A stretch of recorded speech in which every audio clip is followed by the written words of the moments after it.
Hello everyone. Tonight I've prepared a special compilation of trucker stories, all gathered into one soothing episode for you to enjoy. Take a moment to like the video and subscribe. It really helps support the channel. Now let's begin. The wheels that never rest for Marcus. The thing about driving an 18-wheeler for 23 years is that you learn to notice when something's not right, even when you can't quite put your finger on what that something is. It's like a sixth sense that develops after countless nights on empty highways, through weather that shouldn't exist and towns that seem to fade from memory the moment you pass their city limit signs. That sense was screaming at me the night I pulled into the Crosswinds Travel Plaza, somewhere between nowhere and forgotten on Highway 287 in eastern Colorado.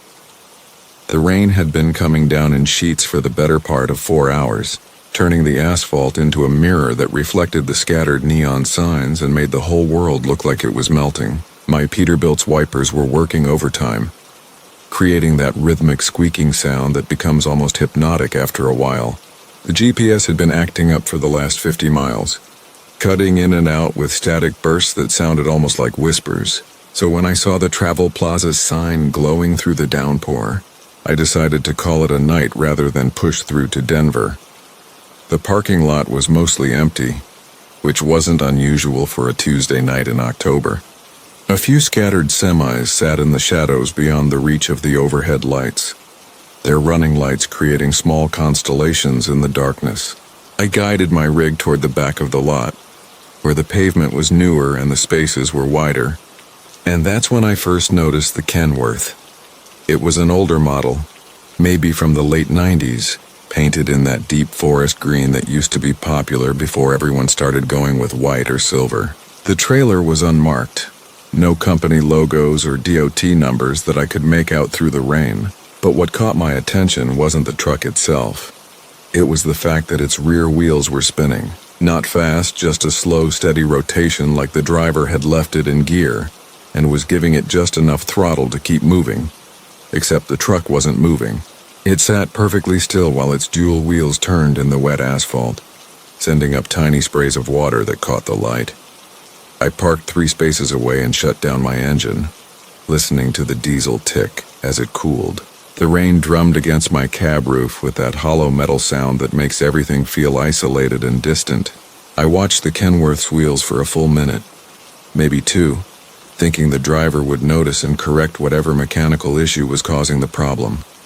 But the wheels just kept turning, steady as a heartbeat, while the truck remained motionless. The reasonable explanation was obvious enough. Probably a new driver who'd left the parking brake partially engaged, or maybe a problem with the air system. It happens more often than you'd think, especially with older equipment. But something about the whole scene made my skin crawl in a way I couldn't explain. Maybe it was the complete absence of any other movement around the truck. No figure visible in the cab, no signs of life at all, just those wheels spinning endlessly in place. I pulled on my rain jacket and stepped out into the storm, intending to walk over and knock on the driver's door. Professional courtesy, one trucker looking out for another. The pavement was slick under my boots, and the rain immediately found every gap in my jacket despite the hood pulled low over my face. As I got closer to the Kenworth, I could hear the wheels now. A soft hissing sound as the treads moved through the standing water, accompanied by the low rumble of an engine running at idle. The cab was dark. No interior lights, no glow from a phone or tablet. The windows were tinted dark enough that I couldn't see inside even when I cupped my hands against the glass and peered in. I knocked on the driver's door, 3 solid raps that echoed hollowly but got no response. The engine kept running, the wheels kept spinning, but nobody answered. I walked around to the passenger side, my boots splashing through puddles that reflected the Travel Plaza's neon signs in fractured patterns. This side of the cab was just as dark, just as silent. But when I knocked on the passenger door, I heard something that made me step back from the truck. It was a sound like breathing, slow and deep and definitely human. But it seemed to be coming from everywhere at once, not just from inside the cab, but from the trailer, from underneath the truck, maybe even from the wheels themselves. The smart thing would have been to walk away, to mind my own business and get back to my own cab where I had hot coffee and a thermos and a good book to read until the rain let up. But there's something about being a trucker that makes you feel responsible for other drivers, especially when something seems wrong. We look out for each other out here because nobody else will. So instead of leaving, I walked to the back of the trailer to see if I could find any identification, any clue about who owned this rig. The trailer doors were standard barn style, the kind you see on thousands of trucks every day, but these doors were covered in condensation despite the rain, like they were significantly colder than the air around them. When I reached out to wipe away some of the moisture to look for shipping labels or company markings, the metal was so cold it almost burned my fingers through my gloves. That's when I noticed that the breathing sound was louder back here, and it had developed a rhythm that matched the rotation of the wheels. Each time the duels completed a revolution, there was an intake of breath. Each time they came around again, an exhale, like the truck itself was breathing through those spinning wheels, drawing in the night air and expelling something else entirely. I backed away from the trailer, my heart starting to pound in a way that had nothing to do with the cold rain. This wasn't a mechanical problem. This wasn't some new driver making a mistake with his equipment. This was something else entirely, something that my 23 years on the road hadn't prepared me for. As I stood there in the rain, trying to process what I was experiencing, I became aware that the Kenworth wasn't the only truck with spinning wheels. 2 spaces over, a faded blue Freightliner sat with its drives turning slowly, sending up their own spray of water. Beyond that, barely visible in the darkness, I could make out the silhouette of another semi and another, all of them perfectly still except for those endlessly rotating wheels. The travel plaza suddenly felt much larger and much emptier than it had when I'd first arrived. The few trucks I'd seen when I pulled in had multiplied, forming a loose circle around the perimeter of the parking lot, all of them dark, all of them silent except for the soft hissing of wheels spinning in place. The rain seemed to muffle everything else, creating a cocoon of isolation that made it feel like I was the only living thing in this strange mechanical graveyard. I started walking back toward my own truck, moving faster now, no longer concerned with professional courtesy or helping a fellow driver. The pavement seemed to stretch longer with each step, and the sound of all those spinning wheels created a low, constant whisper that followed me through the rain. My Peterbilt sat exactly where I'd left it, but now it looked like a small island of safety in an ocean of something I didn't understand and didn't want to understand.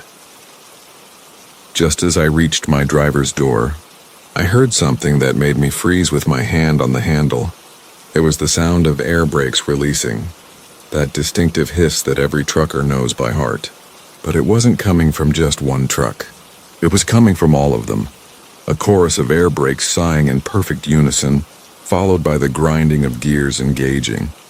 I spun around to see every truck in the lot beginning to move, their wheels finally gripping the pavement after spinning uselessly for who knows how long. But they weren't moving normally. They were all turning inward, toward the center of the lot, toward where I stood next to my own rig. Their headlights flickered on one by one, creating a constellation of white and amber that cut through the rain like searchlights. I yanked open my door and hauled myself up into the cab, my hands shaking as I reached for the ignition. My engine turned over on the first try, that beautiful diesel roar cutting through the night like salvation itself. I didn't bother with seatbelts or mirrors or any of the safety checks that had become second nature over 2 decades of driving. I just put the truck in gear and aimed for the exit, my headlights cutting through the rain toward the highway beyond. In my mirrors, I could see the other trucks still moving, still converging on the spot where I'd been standing moments before. Their lights created a strange pattern in the darkness, pulsing and shifting like something alive. But I didn't slow down to get a better look. I kept my foot on the accelerator until I was back on Highway 287, putting distance between myself and the Crosswinds Travel Plaza as fast as my loaded trailer would allow. I drove straight through to Denver that night, not stopping even for fuel until I was well within the city limits and surrounded by normal traffic and normal people living normal. The Eyes of Millbrook Hollow from Jake Morrison. The headlights of my Kenworth carved through the fog like tired prayers, illuminating nothing but more of the same endless gray that had swallowed Highway 49 for the past 30 miles. I'd been driving this route for 12 years, hauling everything from auto parts to frozen goods between Portland and Sacramento, but I'd never seen fog this thick settle so early in the evening. The dashboard clock glowed a pale green 8:47 p.m., yet the world outside my cab felt suspended in that liminal space between dusk and midnight, where time loses all meaning and miles stretch like pulled taffy. The radio had given up its static-filled whispers an hour ago, leaving me with only the steady rumble of the diesel engine and the rhythmic swish of wipers clearing condensation from the windshield. My CB crackled occasionally with phantom voices, fragments of conversations that seemed to drift in from somewhere far away, speaking in codes I couldn't decipher. 10-4 on that shadow count, came one voice, followed by another. Yeah, we got full surveillance on approach vector 7. I keyed the mic a few times, trying to raise anyone, but my calls disappeared into the electronic void without response. That's when I saw the first sign, materializing from the fog like a ghost made solid. Millbrook Hollow, population 847, welcome travelers. The cheerful yellow paint looked fresh despite the weathered wooden post, and someone had taken care to plant marigolds around the base, their orange faces turned upward like tiny suns. Something about that sign made me slow the rig from 65 to 50, though I couldn't say why. Maybe it was the way the fog seemed to thin just enough to reveal it perfectly, or how those painted letters seemed to follow my movement as I passed. The highway curved gently to the right, and suddenly the world opened up into a pocket of clear air. Millbrook Hollow spread before me like a dollhouse someone had carefully arranged and lit from within. Victorian houses lined neat streets that branched off from the main drag, their windows glowing with warm amber light. The street lamps were old-fashioned things with glass globes that cast pools of honey-colored illumination every 50 feet. A white church steeple rose from the town's heart, and I could see the soft neon of what looked like a diner, a gas station, and a small motel arranged along the highway like welcoming arms. I hadn't planned on stopping, but my fuel gauge showed less than a quarter tank, and something about the town's peaceful appearance made me ease off the accelerator. The fog continued to swirl around Millbrook Hollow's edges like a living thing, but inside this bubble of clarity, everything looked so perfectly normal that it felt almost staged. Children's bicycles leaned against white picket fences, and porch swings moved gently in the evening breeze. Carved pumpkins grinned from front steps, and I realized with mild surprise that Halloween must be coming soon. I pulled into Murphy's Gas and Go, the bell on the door chiming as a middle-aged man in coveralls emerged to greet me. His smile was genuine, the kind you don't see much anymore, and his eyes crinkled at the corners like he'd spent a lifetime squinting into the sun. "Evening, driver," he called out, already moving toward my fuel tank. "Don't see many big rigs come through when the fog's this thick." "Name's Ed Murphy, and I've got to say we're mighty glad to see you." While Ed filled my tank, I noticed how quiet the town was despite all those lit windows. No music drifted from the houses, no television voices, no dogs barking or cars starting. Just a peculiar stillness that made every sound seem amplified. The diesel fuel gurgling into my tank, Ed's whistling, the distant creak of that church weather vane turning in the breeze. When I mentioned the unusual silence, Ed chuckled and gestured toward the houses. "Folks here are watchers, not talkers," he said. "Always have been. We like to keep an eye on things, make sure everyone's safe and sound." As he spoke, I began to notice them.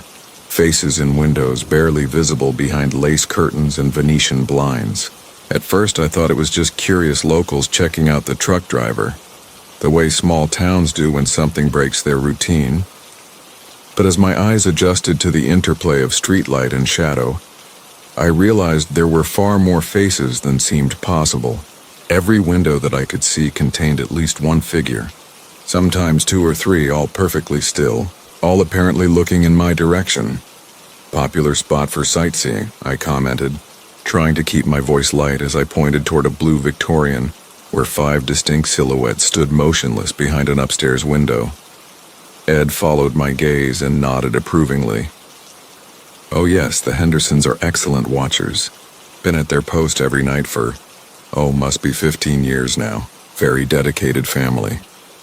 He finished with the fuel and began cleaning my windshield with practiced efficiency. You'll find everyone here takes their watching very seriously. It's what makes our town so safe. Nothing goes unobserved, nothing goes unnoticed. The way he said it made something cold settle in my stomach. I paid for the fuel and asked directions to the highway on-ramp, suddenly eager to get back into that concealing fog. But Ed shook his head with apparent regret. I'm afraid the highway's closed about 2 miles east of here. Fog's so thick the state patrol shut it down until morning. But don't you worry. Mabel's Diner is still open if you need coffee, and the Millbrook Inn has clean rooms at fair prices. I considered pushing through anyway, but the thought of jackknifing my rig in zero visibility wasn't appealing. Reluctantly, I parked the truck in the gas station's lot and walked the 2 blocks to Mabel's Diner, aware with each step of the sensation of being watched. Those faces in the windows never seemed to move, but somehow they always seemed oriented toward me, tracking my progress with the patience of security cameras. The diner was a classic aluminum-sided affair, with red vinyl booths and a counter that had seen decades of coffee cups and conversations. Mabel herself was a grandmotherly woman with silver hair pinned in a neat bun, and hands that moved with the practiced grace of someone who'd been pouring coffee since before I was born. The coffee was excellent, the apple pie even better, but I was the only customer despite the welcoming atmosphere and the open sign flickering in cheerful neon. Quiet night, I observed as Mabel refilled my cup. Oh, folks are around, she replied, glancing toward the windows that lined the diner's front wall. They're just doing their watching from home tonight. We all have our assignments, you see, our shifts and our positions. It's very important work keeping track of everything that comes and goes. I followed her gaze and felt my breath catch. Across the street, arrayed in the windows of a 2-story house, stood an entire family. Parents, children, even what looked like grandparents, all facing the diner, all perfectly motionless. As I watched, a child raised one small hand and waved with mechanical precision. The gesture was so unexpected and somehow wrong that I nearly dropped my coffee cup. How long have they been standing there? I asked. Mabel glanced at the antique clock above the register. Oh, the Kowalskis start their evening shift at 7:30 sharp. They'll stay there until midnight, then the night watch takes over. She spoke with the casual tone of someone discussing the weather, but her eyes held something that might have been pity. You get used to it after a while. Becomes quite comforting, actually, knowing someone's always keeping an eye on things. I finished my pie quickly and paid my check. But as I reached for the door, Mabel called after me. You might want to consider staying at the inn tonight, dear. Sometimes the watchers get confused when strangers are moving around after hours. They might mistake you for something that needs closer observation. The walk back to my truck felt like crossing a stage, with dozens of pairs of eyes tracking my every movement. The faces in the windows had changed.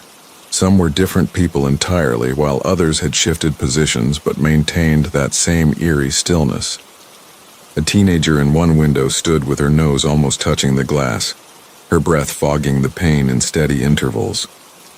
An elderly man in another held an old pair of binoculars, though the distance between us was no more than 30 feet. At the gas station, I found Ed waiting by my truck, a concerned expression on his weathered face. Thought you might be settling in for the night, he said. The inn really is quite comfortable, and Mrs. Patterson always keeps fresh linens on the beds. I appreciate it, but I'll sleep in the cab, I replied, climbing up into the driver's seat. Exit 27. The Crimson Marker from Jake Morrison. The headlights of my Peterbilt cut through the Montana darkness like twin beacons searching for salvation, but all they found was more empty highway stretching endlessly ahead. I'd been driving for 14 hours straight, hauling a load of farm equipment from Billings to Seattle, and my eyelids felt heavier than the 40,000 pounds of steel riding behind me. The radio had given up on me about 50 miles back, leaving nothing but static to accompany the steady rumble of my diesel engine and the rhythmic thump of tires on asphalt seams. That's when I saw the green sign emerging from the darkness like a promise, its reflective surface catching my headlights and throwing the words back at me in crisp white letters. Exit 27, rest area 2 miles. I couldn't remember seeing this exit on any of my previous runs through this stretch of highway, but exhaustion has a way of playing tricks on memory, and I needed the break more than I needed certainty. My logbook was pushing the legal limit anyway, and the thought of a few hours of sleep in my sleeper cab sounded better than a winning lottery ticket. The exit ramp curved gently to the right, spiraling down into a valley I hadn't noticed from the main highway. As I downshifted and let engine braking slow my rig, I noticed something peculiar about the exit sign as it passed overhead. In the red glow of my taillights, there appeared to be dark stains streaking down from the bottom of the sign, as if something had dripped from the metal frame during a storm. But the night was clear, stars scattered across the sky like spilled salt, and there hadn't been rain in these parts for weeks according to the weather reports. The rest area sat at the bottom of the valley, a standard setup with a small brick building housing restrooms, a few picnic tables, and a large parking area designed to accommodate trucks like mine. Security lights cast pale yellow circles on the cracked asphalt, and I could see one other vehicle parked near the building, a sedan that looked like it had seen better decades. I pulled my rig into a spot at the far end of the lot, away from the lights, where the darkness would help me sleep once I crawled into my bunk. The engine ticked and settled as it cooled, those familiar sounds that had become as comforting as a lullaby over my 15 years of long-haul driving. But as I sat in the driver's seat, something felt off about this place. The silence was too complete, too heavy, like the air itself was holding its breath. Even the usual night sounds, crickets, the distant hum of highway traffic, the whisper of wind through grass seemed muted here, as if the valley swallowed sound before it could fully form. I decided to check on that other vehicle before settling in for the night. Call it professional courtesy or simple curiosity, but something about the way the sedan sat under those security lights bothered me. It was positioned at an odd angle, driver's door hanging slightly open, interior dome light casting weak illumination on what looked like an empty front seat. My boots crunched on loose gravel as I walked across the parking area, and I noticed that the asphalt under the sedan appeared stained, dark patches that looked wet despite the dry weather. The car was a late model Honda, license plate from Oregon, and as I got closer I could see that the driver's seat was not empty after all. A woman sat behind the wheel, her head tilted back against the headrest, eyes closed, mouth slightly open as if she had simply fallen asleep while taking a rest stop break. But her skin had a waxy, pale quality that made my stomach clench with sudden understanding. This wasn't sleep. This was something else entirely. I called out to her anyway, my voice sounding strange and hollow in the unnatural quiet. "Ma'am, you okay?" No response, no flutter of eyelids, no change in the unnaturally still position of her body. I reached for my cell phone to call for help, but the screen showed no signal bars, just the stark message, "No service," where coverage indicators should have been. That struck me as odd. I'd had full signal on the highway just minutes before taking this exit. The brick building sat about 50 feet away, and I thought there might be a payphone or at least better cell coverage near the structure. But as I approached the restroom facility, I noticed something that made me stop dead in my tracks. The metal door to the men's room was streaked with the same dark stains I'd seen on the exit sign. Vertical lines that looked like they had been painted on with a brush dipped in rust-colored paint, except the metallic smell in the air suggested this wasn't paint at all. My hands shook as I pushed open the restroom door, the overhead fluorescent light flickering to life with a buzz that seemed unnaturally loud after the oppressive quiet outside.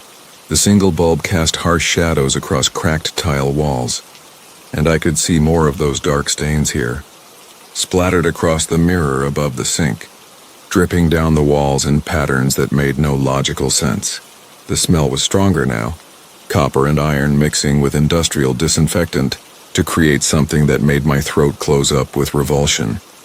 That's when I heard the first sound that didn't belong, a soft scraping noise coming from somewhere behind the building, like fingernails dragging across concrete. I backed out of the restroom quickly, my heart hammering against my ribs as I tried to locate the source of the sound. The scraping came again, definitely from behind the brick structure, accompanied now by what sounded like labored breathing, raspy and wet. Every instinct screamed at me to get back in my truck and leave this place, but something stronger than fear kept my feet moving toward the sound. Maybe it was the hope that someone needed help, or maybe it was the truck driver's code that says you don't abandon people in trouble on the road. I rounded the corner of the building with my phone's flashlight held out in front of me like a shield. The weak LED beam cutting through shadows that seemed to writhe and dance just beyond its reach. The beam found him crouched beside a picnic table, his back to me, wearing what had once been a truck driver's flannel shirt but was now stained almost black with something I didn't want to identify.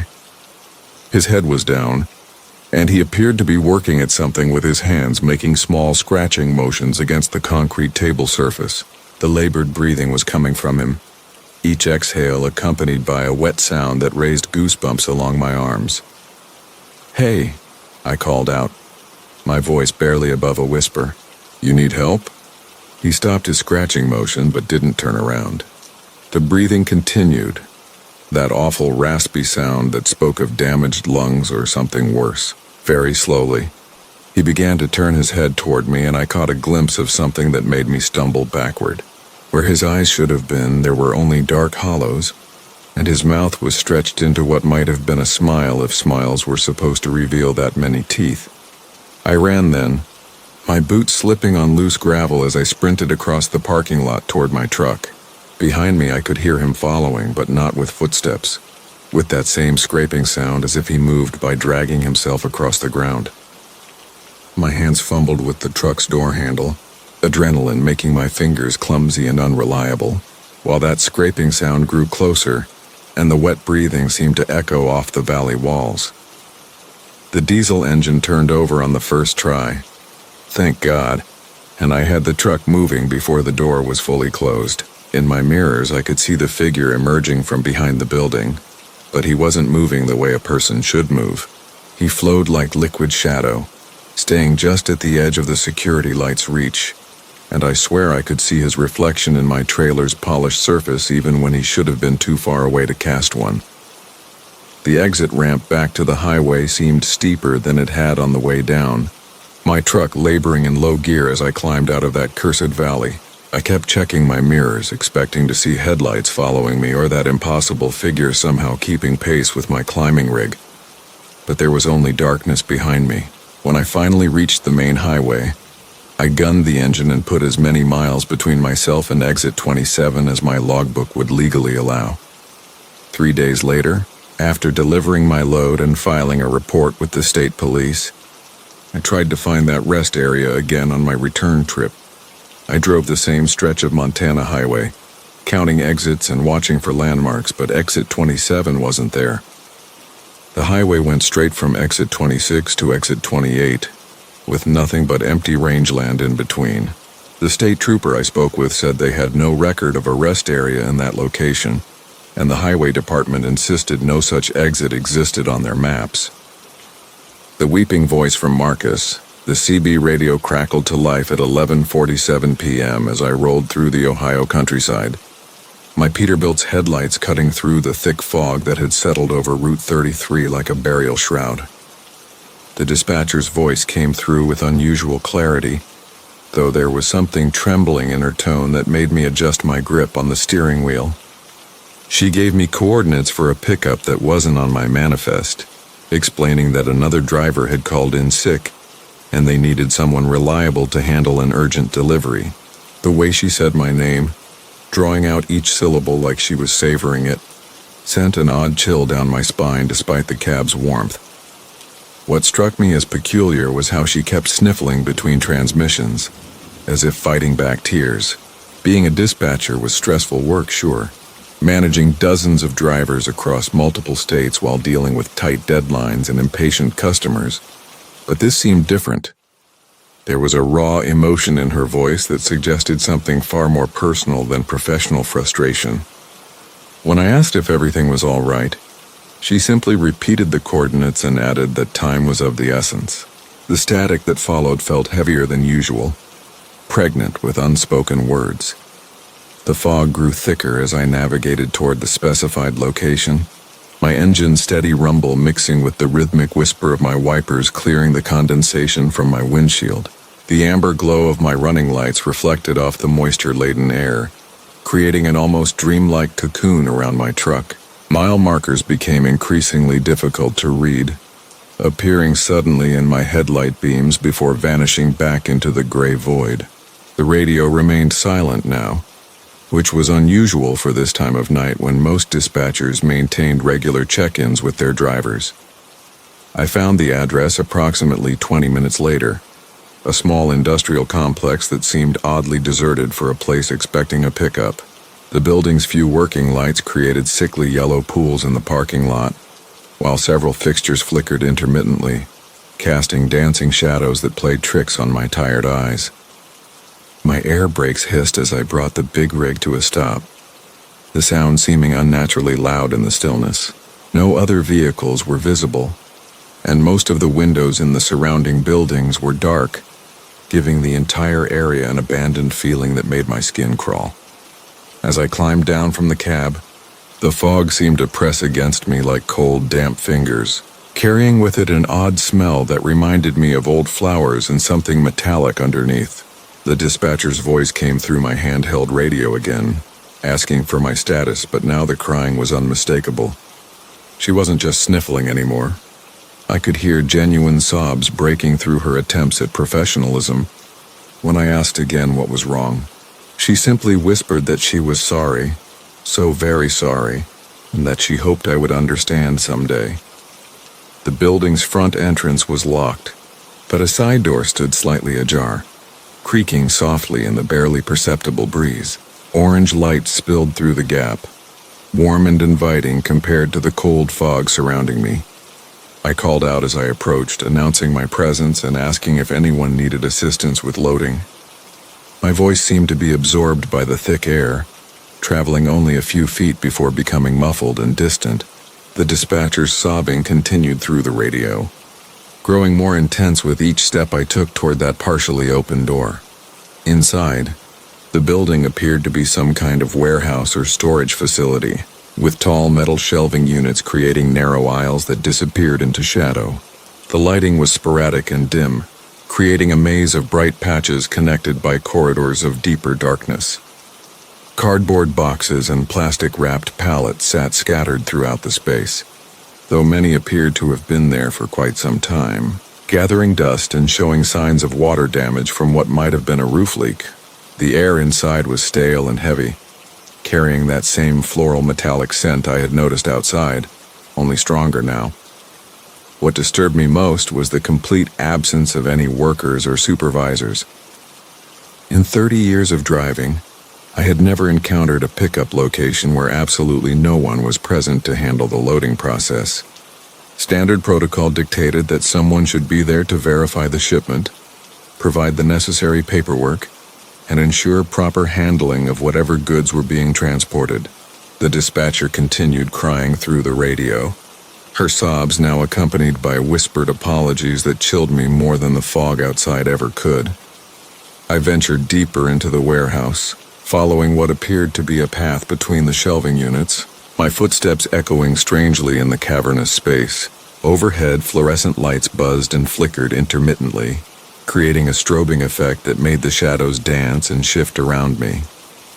The smell grew stronger as I progressed, that sweet, sick combination of dying flowers and copper that now made my stomach turn slightly.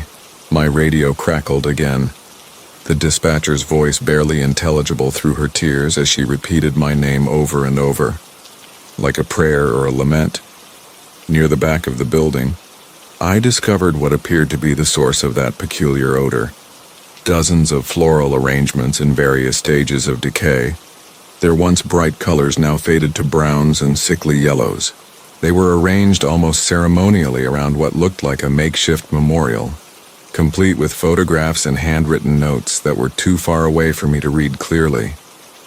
The flowers filled the air with their cloying sweetness, while something else underneath suggested the presence of things that had been there far too long.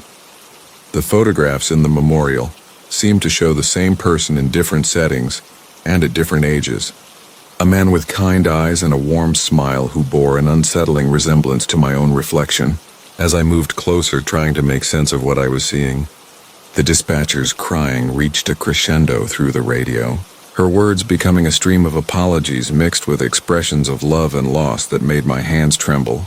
She kept repeating that she had tried to warn me, tried to keep me away, but that some appointments simply could not be avoided.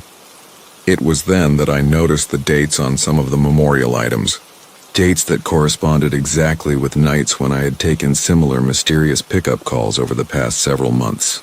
Each time, the dispatcher had cried, and each time I had found myself in increasingly strange situations that I had somehow managed to rationalize away afterward. The pattern was becoming clear now, though I still could not understand its full meaning or implications. What I did know was that I needed to leave immediately, before whatever force had drawn me here decided that this visit would be permanent.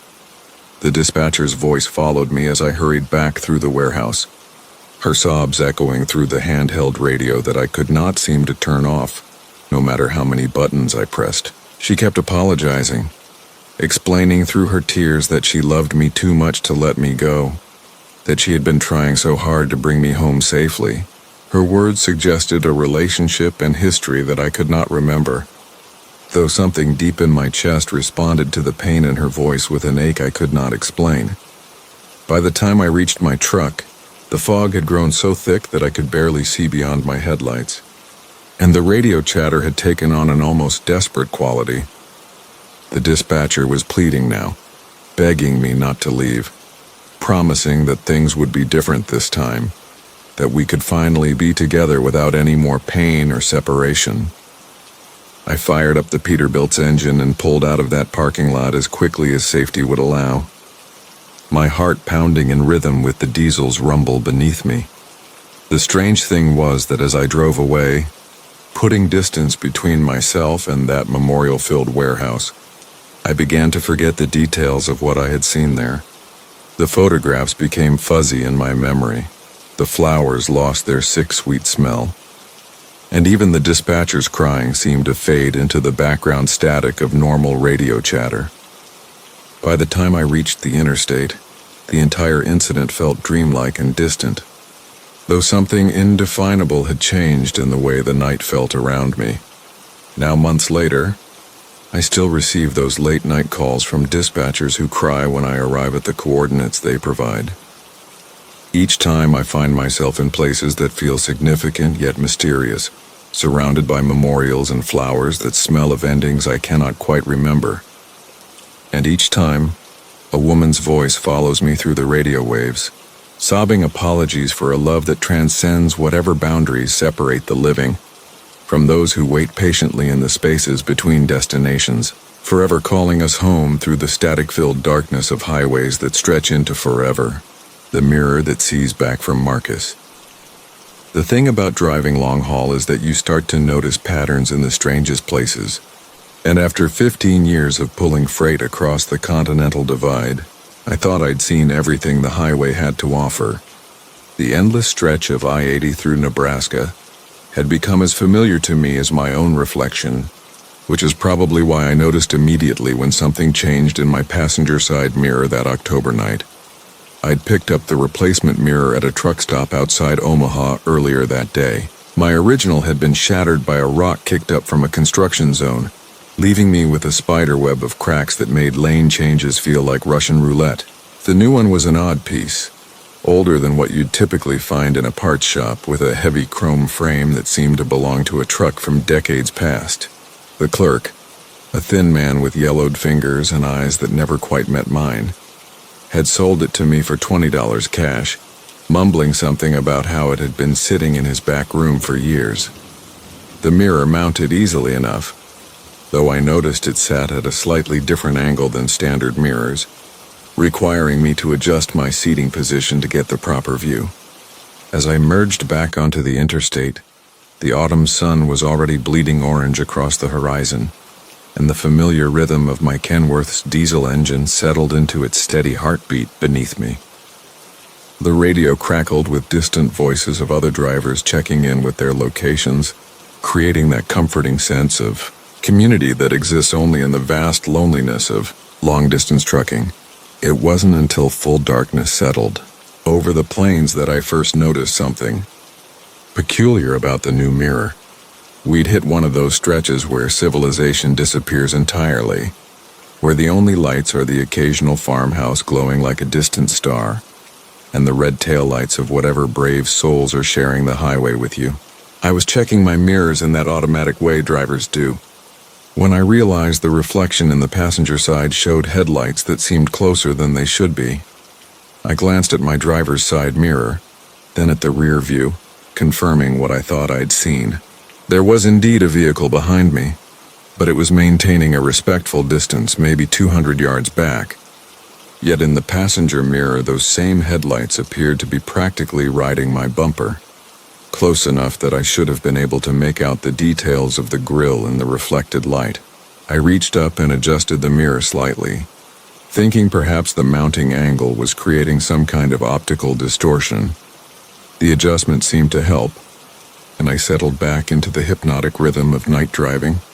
The heater hummed softly, mixing with the engine's steady growl and the whisper of tires on asphalt.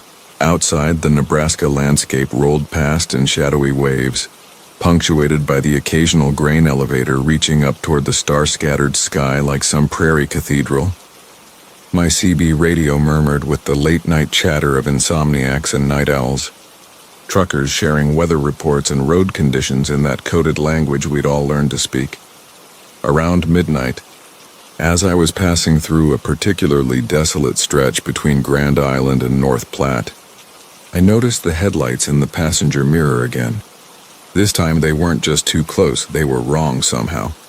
The spacing seemed off, too wide apart, and they had an odd bluish tint that reminded me of old mercury vapor lamps. When I checked my other mirrors, I saw nothing but empty road stretching behind me into the darkness. I tried adjusting the mirror again, this time more carefully, using the dome light to check the mounting. Everything appeared secure and properly aligned. As I switched off the interior light and my eyes readjusted to the darkness, I caught a glimpse of something in the passenger mirror that made my hands tighten on the steering wheel. For just a moment, it looked like there was a face visible in the blue-tinged headlights, pale and indistinct but unmistakably human. The rational part of my mind immediately began working through explanations. Fatigue, maybe, though I'd only been driving for 6 hours and felt alert. Road hypnosis was another possibility, that trance-like state that can make drivers see things that aren't there. I'd heard stories from other truckers about phantom vehicles and mysterious lights on lonely stretches of highway, usually dismissed with a knowing chuckle and attributed to too much coffee and not enough sleep. But as the miles accumulated beneath my wheels, the anomaly in the mirror became more pronounced rather than fading away. The mysterious headlights seemed to be drawing closer, though they never appeared in any of my other mirrors. Worse, I was becoming increasingly certain that there was indeed a face visible between them, though it was unlike any face I'd ever seen. The features seemed to shift and blur, as if I were looking at someone underwater, but the eyes remained constant, pale, unblinking, and fixed directly on me. I tried focusing on the road ahead, on the white lines that marked my path through the darkness, on the familiar sounds and vibrations of my truck. The CB radio continued its sporadic chatter, lonely voices reaching out across the void, and I considered keying the microphone to ask if anyone else was seeing anything unusual. But what would I say? That my mirror was showing me things that weren't there? That I was being followed by a vehicle that existed only in reflection? Somewhere past the Kearney exit, I decided to pull into a rest area to take a break and examine the mirror more closely. The facility was one of those bare-bones prairie stops, Just a few picnic tables and a small building housing restrooms, all bathed in the harsh glare of sodium lights that turned everything the color of old bones. As I downshifted and guided my rig into the truck parking area, I kept one eye on the passenger mirror, watching those impossible headlights follow my every move. I set the parking brake and left the engine idling, stepping out into the cool night air that carried hints of coming winter and the earthy smell of recently harvested cornfields. The silence was profound after hours of engine noise, broken only by the distant hum of the interstate and the soft ticking of cooling metal. Above, the stars were brilliant in the clear sky, unmarred by light pollution. Walking around to examine the passenger side mirror, I found nothing obviously wrong with it. The chrome frame was solid and properly mounted, the glass surface clean and uncracked. Yet when I positioned myself to look into it, I could see those strange blue headlights reflected from somewhere behind the truck, even though the rest area was empty except for my Kenworth. The face was clearer now, pale and gaunt with hollow cheeks and those fixed, staring eyes that seemed to track my movements. I reached out to touch the mirror's surface, and as my fingertips made contact with the cold glass, I felt a jolt like static electricity. The reflection rippled like water, and for a terrifying moment I thought I saw my own reflection change, my eyes taking on that same pale, hollow appearance as the face in the headlights. I jerked my hand back, heart pounding, and the mirror returned to normal, or at least as normal as it had been. Back in the cab, I sat for several minutes trying to decide what to do. The logical choice would be to find another mirror, to replace this obviously defective piece with something that wouldn't play tricks on my tired mind. But something held me back, a curiosity that was stronger than my growing unease. I'd never experienced anything like this before, and part of me wanted to understand what was happening, to see where this strange journey would lead. I put the transmission in gear and pulled back onto the interstate, settling once again into the rhythm of long-distance driving. The passenger mirror continued to show its impossible reflection, the mysterious vehicle seeming to pace me exactly, maintaining that too-close distance that never varied. The face became clearer as the night wore on, revealing details that human features shouldn't possess: skin that seemed translucent, eyes that reflected light like an animal's, and a mouth that moved occasionally as if speaking words I couldn't hear. It was somewhere around 3 a.m, in that deep part of the night when reality feels thin and anything seems possible, that I began to notice changes in my other mirrors as well. The driver's side mirror started showing glimpses of those blue headlights at the edge of its reflection, just brief flashes that disappeared when I tried to focus on them. My rearview mirror occasionally reflected a face that wasn't quite my own, features that were familiar but wrong in subtle ways. The CB radio had gone quiet. The usual night voices faded to silence, leaving me alone with the steady rumble of my engine and the increasingly disturbing images in my mirrors. I began to feel as though I was being watched from all angles, surrounded by presences that existed only in reflection, in that silver world that runs parallel to our own. As dawn approached and the eastern sky began to show the first pale hints of sunrise, I made the decision to stop at the next truck stop and get rid of the mirror. Whatever was happening, whatever strange portal I'd inadvertently opened needed to be closed before it went any further. Static dreams from Jake Martinez, the CB radio in my Peterbilt 379, had been acting up for weeks, crackling to life at odd hours with nothing but white noise and distant voices that seemed to fade just as I leaned in to listen. I'd been meaning to get it fixed at the next truck stop, but out here on Interstate 80 through Nevada, those stops were few and far between, especially on a night like this when the desert stretched endlessly under a moonless sky. I'd been driving for 18 years, hauling everything from furniture to electronics across the continental United States, and I thought I'd seen every kind of weather this country could throw at a driver. But what started seeping from my radio speakers around 2 a.m. was something I'd never encountered before.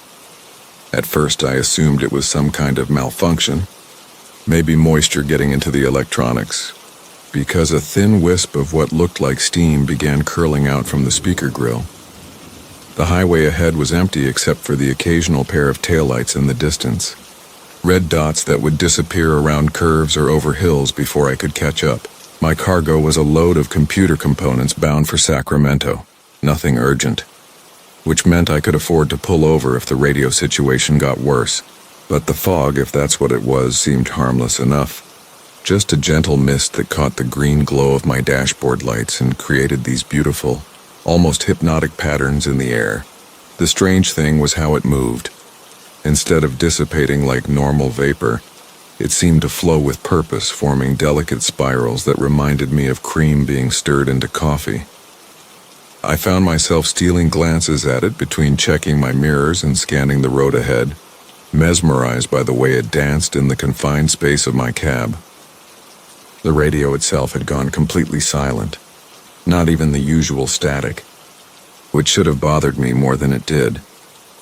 As the miles rolled by, the fog began to thicken, not just what was coming from the radio, but outside as well. The desert night, which had been crystal clear when I'd started this stretch, was now becoming shrouded in a low-hanging mist that crept across the asphalt and made my headlights less effective. I slowed down instinctively, knowing how dangerous these sudden weather changes could be, especially on a highway where other drivers might not be expecting reduced visibility. But there was something odd about this fog too. It moved in the same deliberate way as the vapor from my radio, flowing against the wind patterns I'd expect to see.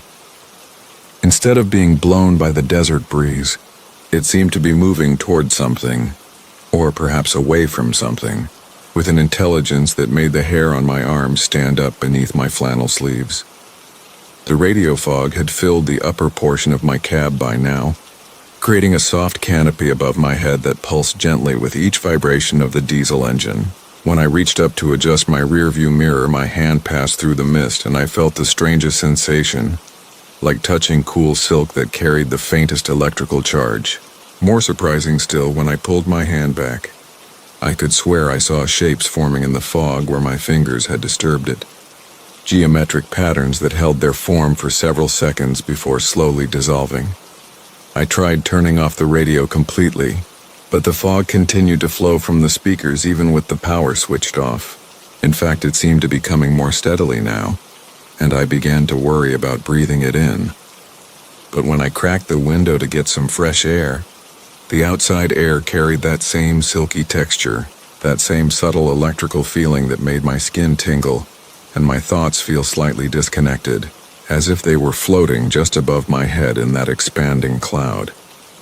The highway had become completely enveloped in fog now, so thick that I could barely see the yellow lines marking the lanes. I'd reduced my speed to about 30 miles per hour, my hazard lights blinking as I crept through what felt like driving through the inside of a cloud. Other vehicles had disappeared entirely. Either they'd pulled off to wait out the weather, or they'd taken different routes, leaving me alone on this stretch of desert highway with only the steady rumble of my engine for company. That's when I started hearing the voices. They came not from the radio speakers, which remained silent, but from the fog itself. Whispered conversations that seemed to be taking place just beyond the range of clear understanding. I'd catch fragments of sentences, words that sounded familiar but were spoken in accents I couldn't place, in tones that carried emotions I couldn't quite identify. The voices seemed to be coming from different directions, as if multiple conversations were happening simultaneously throughout the cab. I pulled over at what I hoped was a safe spot on the shoulder, though in the fog it was impossible to tell where the pavement ended and the desert began. The voices became clearer once the engine noise died down, and I realized with a chill that they weren't random conversations.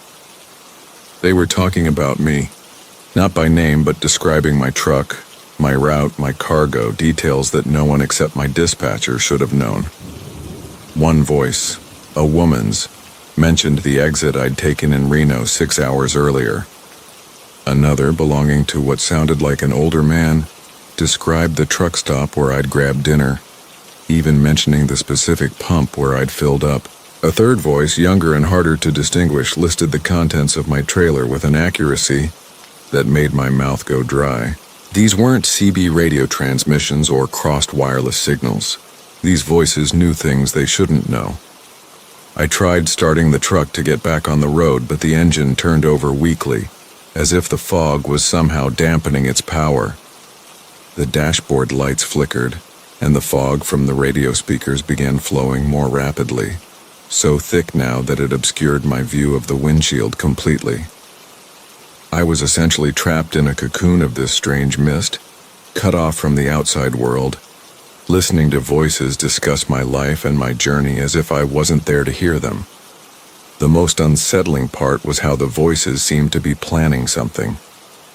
They spoke about timing and coordinates, about windows of opportunity and the importance of precision.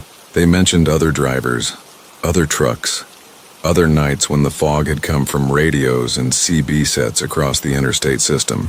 I began to understand that whatever was happening to me had happened before to others, and that I was part of some larger pattern that stretched across the highways like an invisible web. I fumbled for my cell phone, hoping to call for help, but the screen showed no signal bars and wouldn't respond to my touch. The fog seemed to be affecting all the electronics in the cab, creating a dead zone where nothing worked properly except my ability to hear those increasingly urgent voices discussing their plans. They were coordinating something, timing it to coincide with my location, and I realized with growing terror that I needed to get away from this spot immediately. The engine finally caught on my fourth attempt, roaring to life with a sound that seemed to driven the voices back temporarily. I put the truck in gear and pulled back onto the highway, not caring if I couldn't see the road clearly, knowing only that staying stationary was no longer an option. The fog swirled angrily around the cab as I accelerated, the voices rising to an agitated chorus that spoke in languages I didn't recognize but understood on some primal level to be expressions of frustration and anger. For the next 20 minutes, I drove blind through the fog, following the rumble strips on the highway's edge and praying that no other vehicles would appear in my limited field of vision. The voices gradually faded as I put distance between myself and that stopping point, and slowly, gradually, the fog both inside and outside the cab began to thin. By the time I reached the outskirts of Fallon, Nevada, the air had cleared enough for me to see the first hints of dawn breaking over the desert mountains. I pulled into a truck stop and sat in the parking lot for an hour, drinking coffee and trying to make sense of what had happened. The radio worked perfectly now, picking up clear signals from multiple channels, and there was no trace of fog or mist anywhere in the cab. I called my wife just to hear a familiar voice and told her I'd be home a day late because of weather delays. I didn't mention the fog or the voices. How could I explain something I didn't understand myself? But even now, months later, I find myself checking the radio more carefully on long desert runs, and I've noticed that other drivers sometimes mention strange weather patterns, unusual fog that seems to come from nowhere and disappear just as mysteriously. We don't talk about it directly, the way truckers don't usually discuss the things that happen on empty highways in the small hours of the morning. But there's an understanding, a shared knowledge that some weather doesn't follow the rules we expect. Last week, I heard about a driver who disappeared between Reno and Sacramento, left his truck running on the shoulder with the radio still on and fog pouring from the speakers. The investigators called it equipment malfunction, but I know better. The fog is still out there, still coming from radios when conditions are right, still carrying those voices that know too much about the drivers who listen. The wailing hitch from Jake Morrison. The first time I heard that hitch scream, I was pulling a 40-foot flatbed through the Montana darkness, my headlights carving twin tunnels through the thick autumn fog that had rolled down from the mountains like a slow avalanche. The sound cut through the steady rumble of my Peterbilt's engine like fingernails on a chalkboard, a metallic shriek that seemed to come from somewhere deep within the trailer coupling itself. I eased off the throttle and listened, waiting for the sound to repeat, but heard only the familiar symphony of 18 wheels on wet asphalt, and the distant cry of wind threading between the pine trees that lined Highway 2. I'd been driving truck for nearly 15 years, hauling everything from lumber to livestock across the western states, and I thought I knew every sound a rig could make. Metal fatigue had its own voice, brake pads wore down with a particular whine, and even the most stubborn fifth wheel had a recognizable complaint when it needed grease. But this sound was different, organic almost, like something alive and in agony. I convinced myself it was just the dampness playing tricks with the metal, maybe condensation causing some unusual friction in the coupling mechanism, and I pushed on toward Kalispell with my load of construction steel. The fog grew thicker as I descended into the valley, and I had to drop my speed to 35 just to see the yellow lines that guided me around the serpentine curves. My CB radio crackled with static, occasionally picking up fragments of conversation from other drivers somewhere out in the gloom, their voices distorted and ghostly. The dashboard lights cast everything in a greenish glow, and I found myself checking my mirrors more frequently than usual, though I couldn't say why. The trailer behind me was just a dark shadow in the murk, its running lights barely visible as red pinpricks in the mist. That's when I heard it again, longer this time and unmistakably deliberate. The sound rose from somewhere behind my cab, a wavering wail that started low and climbed to an almost human pitch before dying away into the night. I felt the hair on my neck stand up and my hands tightened on the steering wheel until my knuckles went white. I pulled over at the next wide spot in the road, a gravel turnout beside a historical marker I couldn't read in the darkness, and killed the engine to listen. The silence that followed was profound and unsettling. No wind, no distant traffic, just the tick of cooling metal and my own breathing fogging up the windshield. I grabbed my flashlight from the door pocket and climbed down from the cab, my boots crunching on the wet gravel. The fog swirled around my legs like something alive, and the beam of my light seemed to die just a few feet in front of me, swallowed by the dense moisture that hung in the air like a curtain.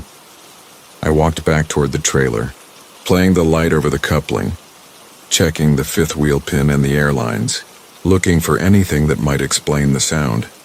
Everything appeared normal, the hitch properly seated and locked, the electrical connection secure. I tapped the metal with my flashlight, listening for any hollow sounds that might indicate a crack or separation, but the steel rang solid and true. As I stood there in the mist, surrounded by the smell of pine and damp earth, I began to feel foolish for stopping at all. Then the scream came again, so close and so loud that I stumbled backward and nearly dropped my light. It was definitely coming from the hitch itself, from somewhere deep within the coupling mechanism, a sound of such pure anguish that it seemed to bypass my ears and resonate directly in my bones. I've heard wounded animals make sounds like that, deer hit by cars and left dying in the ditch. But this was metal screaming, steel crying out in a voice that should not exist. I backed away from the trailer, my heart hammering against my ribs, and noticed something I hadn't seen before. The fog around the hitch seemed denser somehow, swirling with a purpose that had nothing to do with the wind. As I watched, transfixed and terrified, the mist began to take shape, forming what looked almost like a human silhouette pressed against the back of my cab. The figure was indistinct, like looking at someone through frosted glass, but I could make out the suggestion of arms reaching toward the coupling, fingers that seemed to wrap around the metal with desperate intensity. I blinked hard, certain I was seeing things, but the shape remained, growing more solid with each passing second. The temperature around me seemed to drop 10 degrees and my breath began coming out in sharp white puffs. The figure in the fog turned its head toward me, and though I couldn't make out features, I felt the weight of its attention like a physical thing. The scream came again, rising from the hitch with renewed intensity, but now I could hear something else underneath it, something that sounded disturbingly like words. I ran back to the cab, my boots slipping on the wet gravel, and hauled myself up into the driver's seat with shaking hands. The engine turned over on the first try, and I pulled back onto the highway without bothering to look behind me, pressing the accelerator harder than I should have on the slick road. But as I drove, fighting to keep the rig steady in the treacherous conditions, the screaming continued, rhythmic now like breathing, rising and falling with each revolution of the wheels. Miles passed in a blur of yellow lines and red taillights, other trucks emerging from and disappearing into the fog like ghost ships. I tried the radio, hoping to reach another driver, anyone who might talk me through this madness, but found only static, punctuated by fragments of voices speaking in languages I didn't recognize. The screaming from the hitch grew louder and more frequent, sometimes accompanied by what sounded like scratching or clawing, as if something was trying to tear its way free from the metal itself. I pulled into an all-night truck stop outside Whitefish, grateful for the sodium lights that pushed back the darkness and fog. The parking lot was nearly full. Rows of semis lined up like sleeping giants, their chrome bumpers gleaming wet in the artificial light. I found a spot near the back and shut down the engine, then sat in the sudden quiet, listening. At first, there was nothing but the usual truck stop sounds, diesel engines idling, the hiss of air brakes, drivers calling to each other across the lot. Then, soft but unmistakable, came the wail from my hitch, barely audible but definitely there. I climbed down and walked around to the back of my trailer, hoping the lights and activity would dispel whatever madness had gripped me on the highway. Several other drivers were doing their own walk-around inspections, checking tires and securing loads, normal people doing normal things. I nodded to a heavy-set man in a Peterbilt cap who was adjusting his load straps, and he nodded back with the casual familiarity of someone who understood the brotherhood of the road. But as I approached my hitch, the screaming started again, louder now and more insistent. The heavy-set driver looked up from his trailer and frowned, scanning the lot for the source of the sound. His eyes met mine and I saw the question there, the same confusion I was feeling. He walked over, his boots squelching in the puddles that had formed between the trucks. "You hear that screaming?" he asked, his voice rough from years of diesel fumes and cigarettes. "Sounds like it's coming from right around here somewhere." Metal screaming like that usually means something's about to let go in a big way. I nodded, unable to trust my voice, and pointed toward my hitch. The man knelt down and played his own flashlight over the coupling, his experienced hands probing the metal for signs of stress or failure. The screaming continued, rising and falling like a siren, but he showed no sign of hearing it. He looked up at me with genuine concern, and I realized with growing horror that the sound was meant for me alone. "Looks solid to me, driver," he said, standing and brushing dirt from his knees. "You sure you're feeling all right? You look a little peaked. Maybe you should grab some coffee and a bite to eat before you get back on the road." I thanked him and watched him walk away, then turned back to face my trailer with a mixture of dread and determination. Whatever was happening here, whatever had attached itself to my rig or my consciousness, I wasn't going to find answers standing in a truck stop parking lot. I needed to keep moving, to find someone who might understand what I was experiencing, or at least somewhere I could safely abandon the trailer if it came to that. The rest of the night passed in a haze of screaming metal and white-knuckled driving. I pushed through the fog toward Seattle, my original destination, while the sound from the hitch grew more complex and disturbing. Sometimes it sounded like wind through a broken window, sometimes like an animal in a trap, and sometimes, God help me, like a human voice calling for help. The road that remembers, from Marcus Kellaway.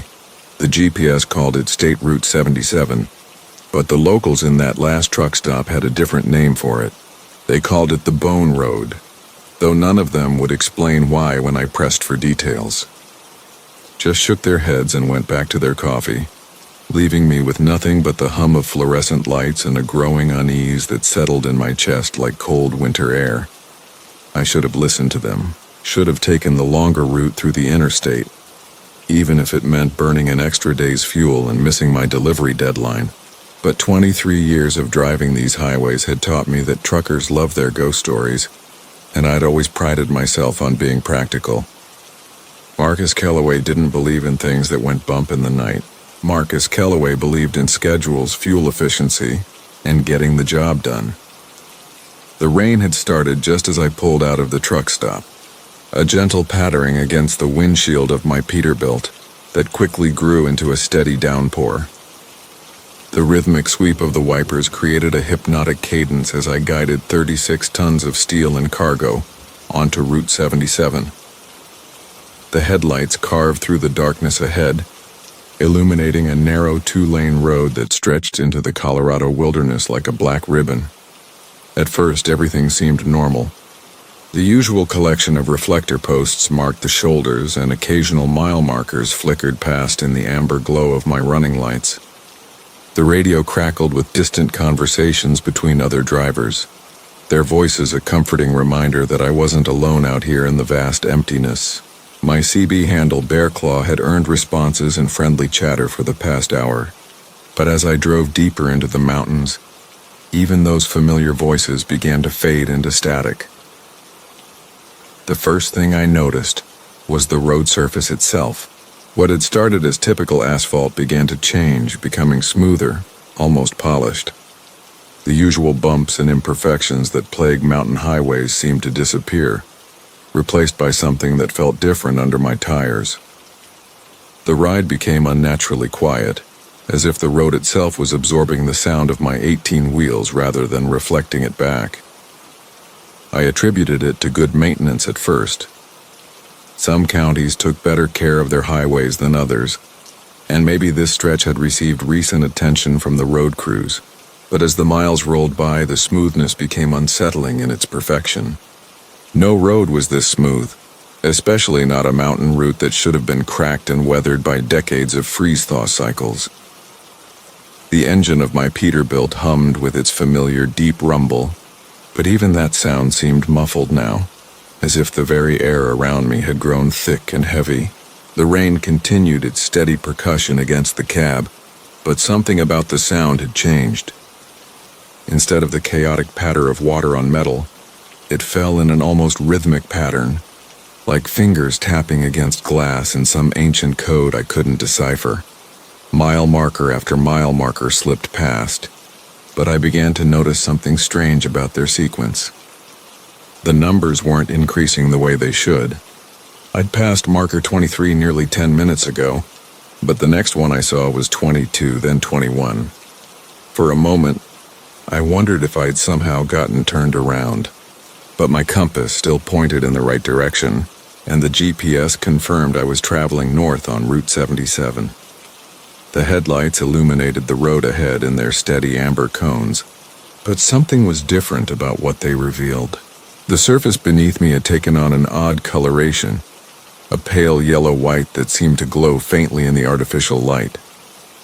At first glance, it looked like concrete or some kind of specialized paving material, but as I leaned forward to get a better look through the windshield, my breath caught in my throat. The road surface wasn't made of concrete at all. It was made of bone. Not scattered bones or fragments, but bones that had been carefully arranged and somehow fused together to create a smooth, continuous surface. Femurs ran parallel to my direction of travel, their hollow centers filled with smaller bones that had been ground down and compressed until they formed an almost marble-like texture. Rib cages had been flattened and interwoven to create expansion joints, their curved surfaces forming delicate patterns that repeated every few yards. I eased off the accelerator, letting the big rig slow as I tried to process what I was seeing. This had to be some kind of hallucination, maybe carbon monoxide from a leak in the exhaust system, or simple exhaustion playing tricks with my eyes. But the CB radio was still crackling with distant static. The GPS still showed me on Route 77, and every rational indicator told me I was wide awake and alert. The bones seemed to extend as far as my headlights could reach, disappearing into the darkness ahead like a pale river flowing through the mountains. Some were clearly human, but others belonged to animals of various sizes. I could make out the delicate structures of bird bones providing intricate inlay work between larger mammalian remains. Skulls had been used as occasional accents, their empty sockets staring up at my passing truck with hollow, accusatory gazes. My hands tightened on the steering wheel as I fought the urge to stop completely. Everything in my experience told me to pull over, to call for help, to refuse to drive another mile on this impossible road. But something else, some deeper instinct, warned me that stopping would be a mistake. The road wanted me to keep moving, and I had the unsettling feeling that it would find ways to encourage my progress if I hesitated too long. The rain was getting heavier now, and I noticed that where it struck the bone surface of the road, it didn't pool or run off the way water should. Instead, it seemed to soak in, absorbed by the ancient calcium like moisture into parched earth. The bones themselves appeared to be drinking the rain, swelling slightly and taking on a fuller, more lifelike appearance with each passing mile. That was when I began to hear the whispers. At first, they were so quiet I mistook them for wind around the cab or the subtle sounds of the truck's various systems. But as I strained to listen, I realized the sounds were coming from beneath me, from the road itself.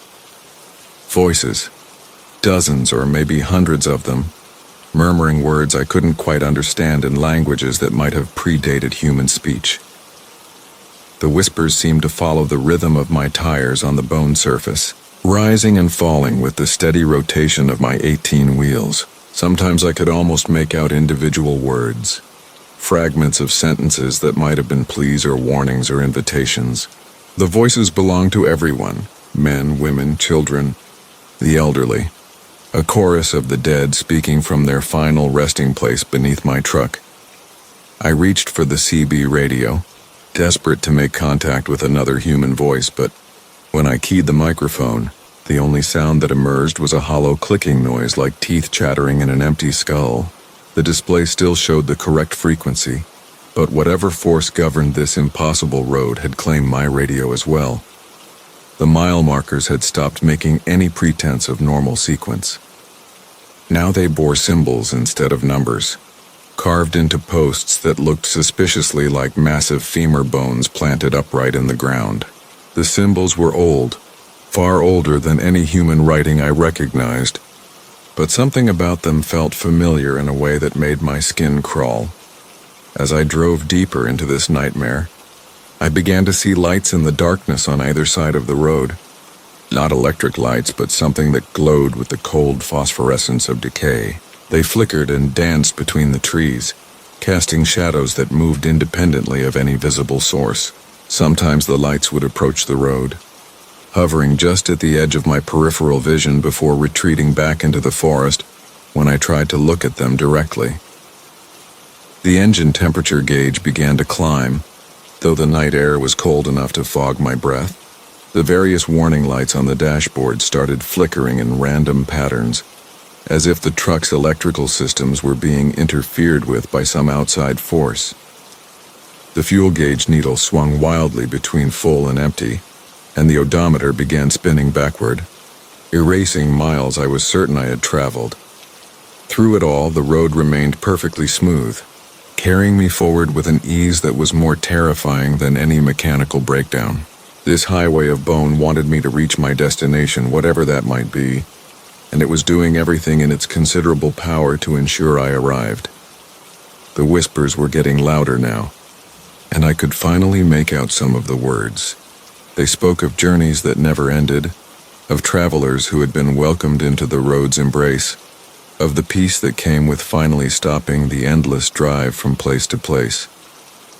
The voices promised rest. True rest if I would simply pull over and join them in their eternal highway. I pressed harder on the accelerator, pushing the Peterbilt faster than I should have on an unfamiliar mountain road, but the speedometer needle refused to move beyond 35 miles per hour, despite the engine's increasing roar. The yellow line that bleeds from Marcus Delacroix. The thing about driving the same stretch of highway for 15 years is that you notice when something changes, even if it's just a shadow falling differently across the asphalt or the way the reflector lights seem dimmer than they should be. Interstate 9 through the Montana Badlands had been my route since I started hauling freight for Morrison Logistics, and I knew every mile marker, every pothole, every trick of light that the moon played on those endless yellow lines. So when I saw the drip hanging from the center stripe at mile marker 247, I knew it didn't belong. It was just past 2 in the morning on a Tuesday in October, The kind of night when the air hangs thin and cold and the stars feel close enough to scratch your windshield. My Kenworth was humming along at a steady 65, the diesel engine purring like a massive cat beneath the hood, and the heater was working overtime against the chill seeping through the cab. The radio had been crackling with static for the last hour, picking up nothing but fragments of distant conversations and the occasional burst of Spanish music from some border station hundreds of miles south. I had switched it off and settled into the comfortable silence that only long-haul drivers truly understand. That meditative space where the road becomes both your enemy and your oldest friend. The headlights carved their familiar cone through the darkness ahead, illuminating the broken yellow line that divided the two-lane highway, and that's when I first noticed it. At first glance, it looked like oil or maybe tar that had somehow gotten onto the road surface, a dark spot about the size of a dinner plate sitting right on top of the painted stripe. But as my truck approached, the spot seemed to shift and shimmer in the halogen glow, and I could see something hanging beneath it, something that caught the light like a spider's thread heavy with morning dew. I eased off the accelerator slightly, letting the truck coast as I tried to get a better look. The highways out here in the middle of nowhere played tricks on your eyes sometimes, especially during those early morning hours when exhaustion started creeping into the edges of your vision. Road mirages weren't uncommon, and I'd seen my share of phantom animals darting across the asphalt and non-existent hitchhikers standing on the shoulder. But this felt different somehow, more substantial, more real. As I drew closer, I could see that the dark spot was actually a thick, viscous liquid that had pooled on the painted stripe, and from this pool hung a single droplet, perfectly formed and glistening, suspended about 6 inches above the road surface. It looked for all the world like the yellow paint itself had somehow liquefied and was dripping downward, defying gravity by hanging there in the space between the road and the night sky. The droplet trembled slightly in the wake of my truck's passing, but it didn't fall. I checked my mirrors as the strange sight disappeared behind me, but the darkness swallowed everything beyond the reach of my taillights. The rational part of my mind tried to provide explanations. Maybe it was some kind of road maintenance material, or perhaps a chemical spill that had somehow adhered to the paint. But the more I thought about it, the more unsettled I became. In 15 years of driving this route, I had never seen anything like it, and the way that droplet had hung there, perfectly motionless except for that slight trembling, seemed to violate some fundamental law of physics. About 10 miles further down the road, I saw it again. This time the pool of liquid was larger, maybe twice the size of the first one, and there were 3 droplets hanging beneath it at different lengths, like some kind of macabre mobile swaying gently in the night air. I slowed the truck even more, bringing it down to about 40 miles per hour, and rolled down my window to get a better look. The October air bit at my face immediately, carrying with it the smell of sagebrush and something else, something sweet and cloying that reminded me of overripe fruit. The droplets were definitely yellow, the same bright safety yellow as the highway stripe, but they seemed to glow with an inner light that had nothing to do with my headlights. As I passed beneath them, I could swear I heard a sound. A soft plinking noise like water dripping into a still pond, but when I looked in my side mirror, the droplets were still hanging there, still defying gravity, still perfectly formed and gleaming in the darkness. My hands tightened on the steering wheel as a chill that had nothing to do with the October air ran down my spine. This wasn't road maintenance, and it wasn't any kind of chemical spill I'd ever encountered. This was something else entirely. Something that didn't belong on any highway in any rational world. But there it was, dripping upward from the yellow line like the road itself was bleeding its paint into the sky. The next occurrence came only 5 miles later, and this time I brought the truck to a complete stop on the shoulder. The pool of liquid paint stretched across nearly 10 feet of the center stripe, and from it hung dozens of droplets at varying heights, creating a curtain of glowing yellow tears that swayed gently back and forth. The sweet rotting smell was stronger now, seeping through the open window and making my stomach turn. I grabbed my flashlight from the door pocket and climbed down from the cab, my boots crunching on the gravel shoulder. Up close, the phenomenon was even more disturbing. The paint, if that's what it was, seemed to pulse and flow like something alive, and the droplets weren't just hanging motionless as they had appeared from inside the truck. They were moving, slowly rotating and changing shape, stretching and contracting like tiny yellow hearts beating in the darkness. And the sound, that soft plinking I had heard before, wasn't the sound of dripping at all. It was more like whispers, dozens of tiny voices murmuring words I couldn't quite understand. I stepped closer, raising the flashlight beam to get a better look, and that's when I saw the first face. It was pressed against the surface of one of the larger droplets like someone trapped beneath ice, features distorted but unmistakably human. A woman's face, her mouth open in what might have been a scream or a plea, her eyes wide with a terror that seemed to reach across the space between us and grab hold of my heart. And then I saw another face in the droplet beside it, and another, until I realized that every single drop contained a person. Dozens of tiny prisoners suspended in that glowing yellow medium. The whispers grew louder, more urgent, and now I could make out individual words floating on the night air. "Help us," they seemed to say. "Please help us and don't leave us here." The voices layering over each other until they became a chorus of desperation that made my hands shake and my knees weak. I stumbled backward, nearly dropping the flashlight, and as I did, the droplets began to move more violently, swinging back and forth like pendulums, the faces inside them pressing against their liquid prisons with increasing desperation. That's when I noticed my own shadow on the road in front of me, cast by the flashlight beam, and realized that the pool of liquid paint was slowly spreading outward, creeping toward my boots with purpose and intelligence. The center stripe was dissolving, melting upward into that impossible hanging curtain of trapped souls, and where the paint had been, the asphalt beneath was perfectly white, as if the road itself was being drained of color and life. I ran for the truck, my boots slipping on the loose gravel, and hauled myself up into the cab just as the first droplet fell, hitting the ground where I had been standing with a wet splatter that sounded like a sob. The engine roared to life on the first turn of the key, and I gunned it, pulling back onto the highway with my heart hammering against my ribs like a caged bird trying to escape. In the mirrors, I could see the curtain of droplets swaying more violently now, reaching toward my retreating taillights, and the white scar in the road seemed to pulse like an open wound. But I didn't slow down, didn't look back again, just kept the accelerator pressed to the floor until the speedometer needle was dancing around 80 and the whole truck was shaking with the effort of outrunning whatever impossible thing I had stumbled upon in the Montana darkness.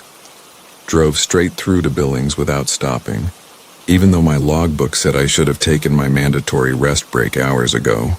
When I reached the truck stop at dawn, I called in sick for the first time in 5 years and booked a room at the attached motel, drawing the curtains tight against the morning sun, and trying to convince myself that exhaustion and too much coffee had played tricks on my mind. The cargo that breathed from Marcus Chen. The dispatcher's voice crackled through my CB radio at midnight, telling me about a last-minute haul that needed to reach Portland by dawn. I'd been driving freight for 13 years, and emergency runs like this weren't unusual, but something in Dolores's tone made me pause as I sat in the parking lot of the truck stop just outside Bakersfield. Her words came out clipped and hurried, like she was reading from a script she didn't quite understand. "Temperature-sensitive cargo," she said, the static making her voice sound hollow. "Client's very specific about maintaining 68 degrees exactly. No higher, no lower. Trailer's already loaded and refrigerated, just hook up and go."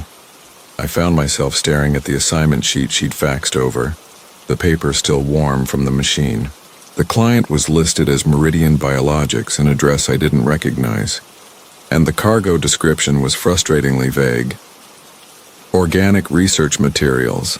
Handle with extreme care." The pay was triple my usual rate, which should have been my first warning, but the bills at home were piling up and my daughter's college tuition wasn't going to pay itself.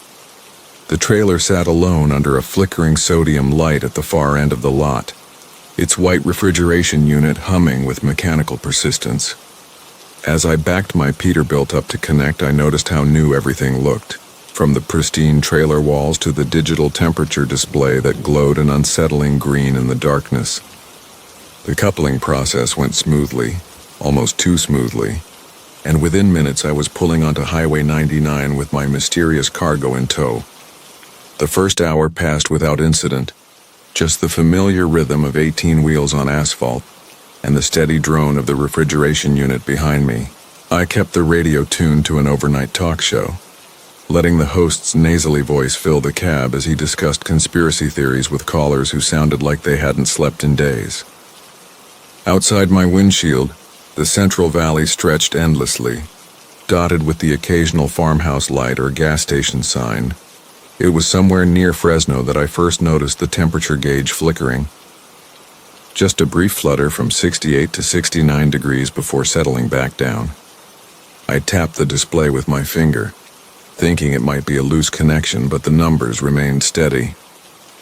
Still, something nagged at me, a feeling I couldn't quite articulate as I guided the truck through the gentle curves of the highway. The second flickering happened an hour later, and this time it climbed to 70 degrees before the cooling system kicked in with a mechanical wheeze that sounded almost labored. I pulled over at the next truck stop and walked back to check the trailer, running my hand along its corrugated metal sides. Everything felt normal, cold to the touch with no obvious signs of malfunction. The temperature display had returned to its steady green 68, and the refrigeration unit hummed its mechanical lullaby into the pre-dawn darkness. Back in the cab, I tried calling the dispatcher, but all I got was the overnight answering service. A bored-sounding woman who told me she had no information about my cargo beyond what was already on the manifest. I asked to be connected to someone with technical knowledge about the refrigeration system, but she explained that everyone who might help wouldn't be in until morning. By then, I was supposed to be in Portland, delivering whatever was growing warm in the trailer behind me. The word growing had appeared in my thoughts unbidden, and I couldn't shake it as I pulled back onto the highway. There was something about the way the temperature had climbed that felt organic, gradual, like the slow warmth of a living thing rather than the sudden spike you'd expect from mechanical failure. I found myself checking the display more frequently, watching those green numbers with an attention that bordered on obsessive. North of Stockton, the temperature began to rise again, and this time it didn't stop at 70, 71, 72, 73 degrees, and the refrigeration unit was working so hard I could hear it straining over the rumble of my diesel engine. I pulled onto the shoulder and called the emergency number on my manifest, but the phone rang and rang without answer, the sound echoing hollowly in my cab as truck traffic thundered past in the darkness. That's when I heard something that made my blood freeze in my veins, a sound so faint I almost missed it beneath the mechanical noise of the cooling system. It was rhythmic, subtle, like a heartbeat magnified through metal walls. I climbed out of the cab and pressed my ear against the trailer, and there it was again, a steady pulse that seemed to synchronize with my own racing heart. The temperature display now read 76 degrees and climbing. Despite the refrigeration unit's frantic efforts to maintain the specified 68, whatever was in that trailer was generating its own heat, and with each degree of increase, the pulsing sound grew more pronounced. I tried the rear doors, but they were sealed with a lock I didn't recognize, some kind of electronic mechanism that required a code I didn't have. Standing there in the harsh glare of highway lights, with trucks roaring past and the cooling system wheezing behind me, I realized I had a choice to make. I could unhook the trailer and walk away, leaving whatever was inside for someone else to deal with, or I could continue north and hope the refrigeration system could hold out until I reached Portland.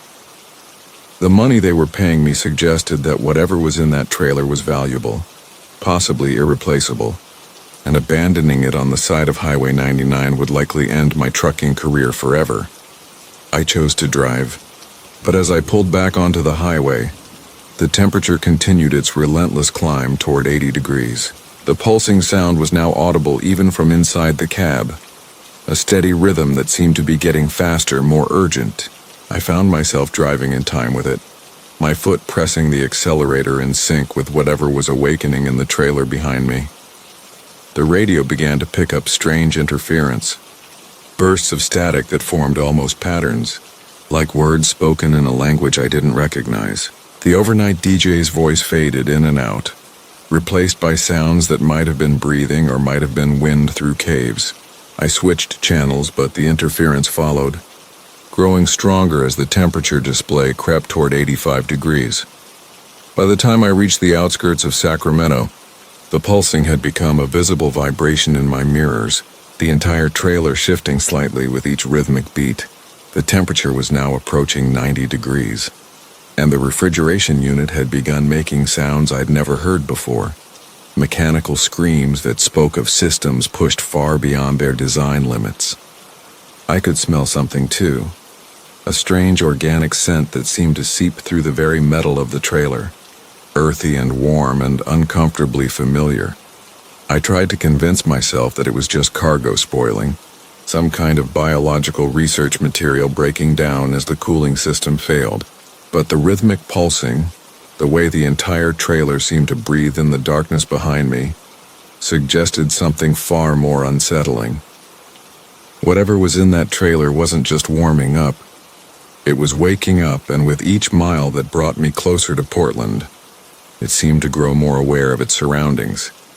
The interference on the radio had resolved into something that was definitely breathing now, slow and deep and patient.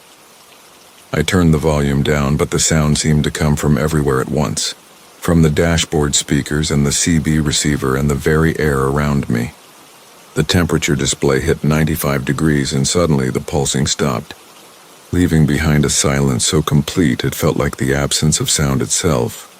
In that moment of perfect quiet, with nothing but the hum of my engine and the whisper of tires on asphalt, I heard something that nearly made me lose control of the truck. It was a voice muffled by metal and distance but unmistakably human, calling my name from inside the trailer.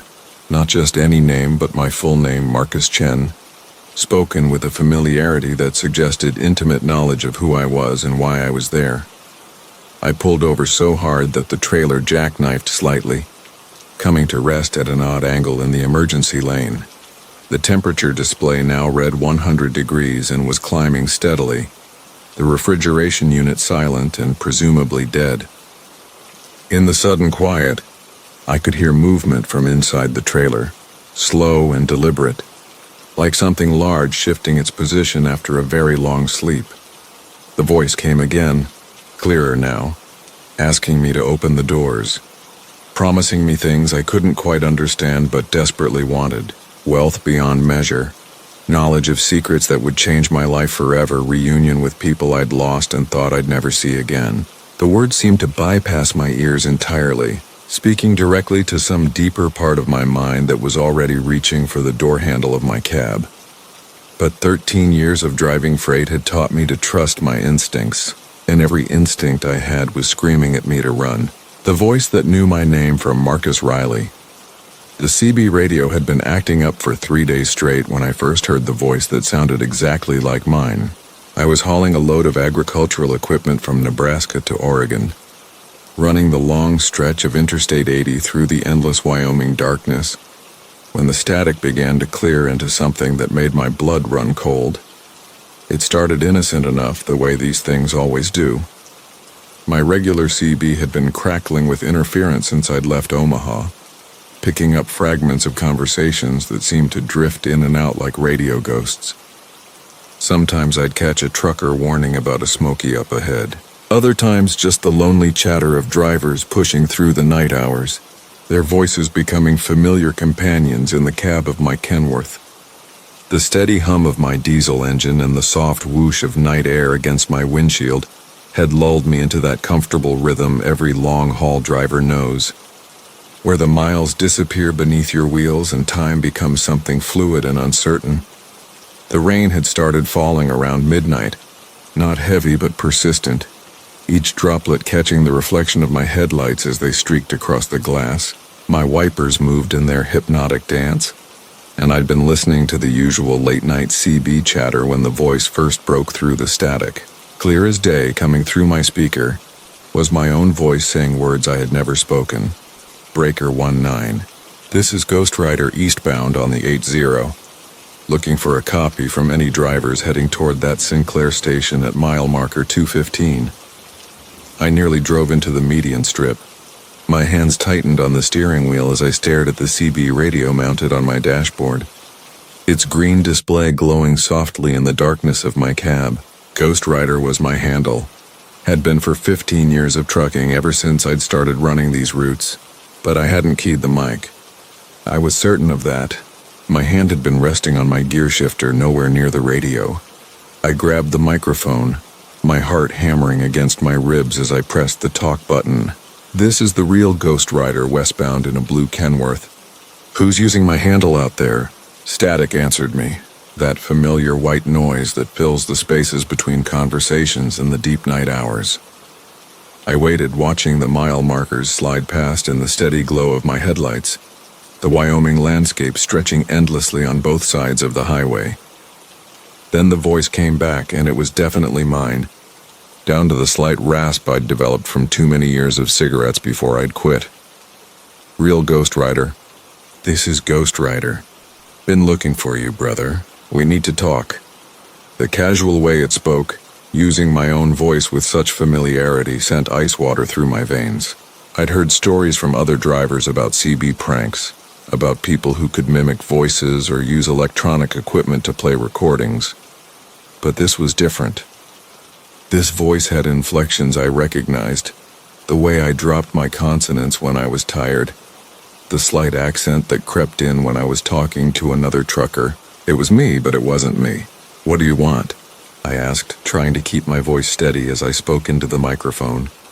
Just to chat, Marcus. Gets lonely out here on the road, doesn't it? All those miles, all that darkness pressing in around your cab. Sometimes a man needs to talk to someone who really understands. I hadn't given my real name on the radio. I never did. Most truckers stuck to handles, especially when talking to strangers on the CB. The fact that this thing, whatever it was, knew my name made my skin crawl. I glanced at my fuel gauge, hoping I had enough diesel to reach the next truck stop without having to stop at some isolated station in the middle of nowhere. How do you know my name? I asked. The voice that was my voice chuckled, a sound I'd heard coming from my own throat 1,000 times but had never heard from outside my body.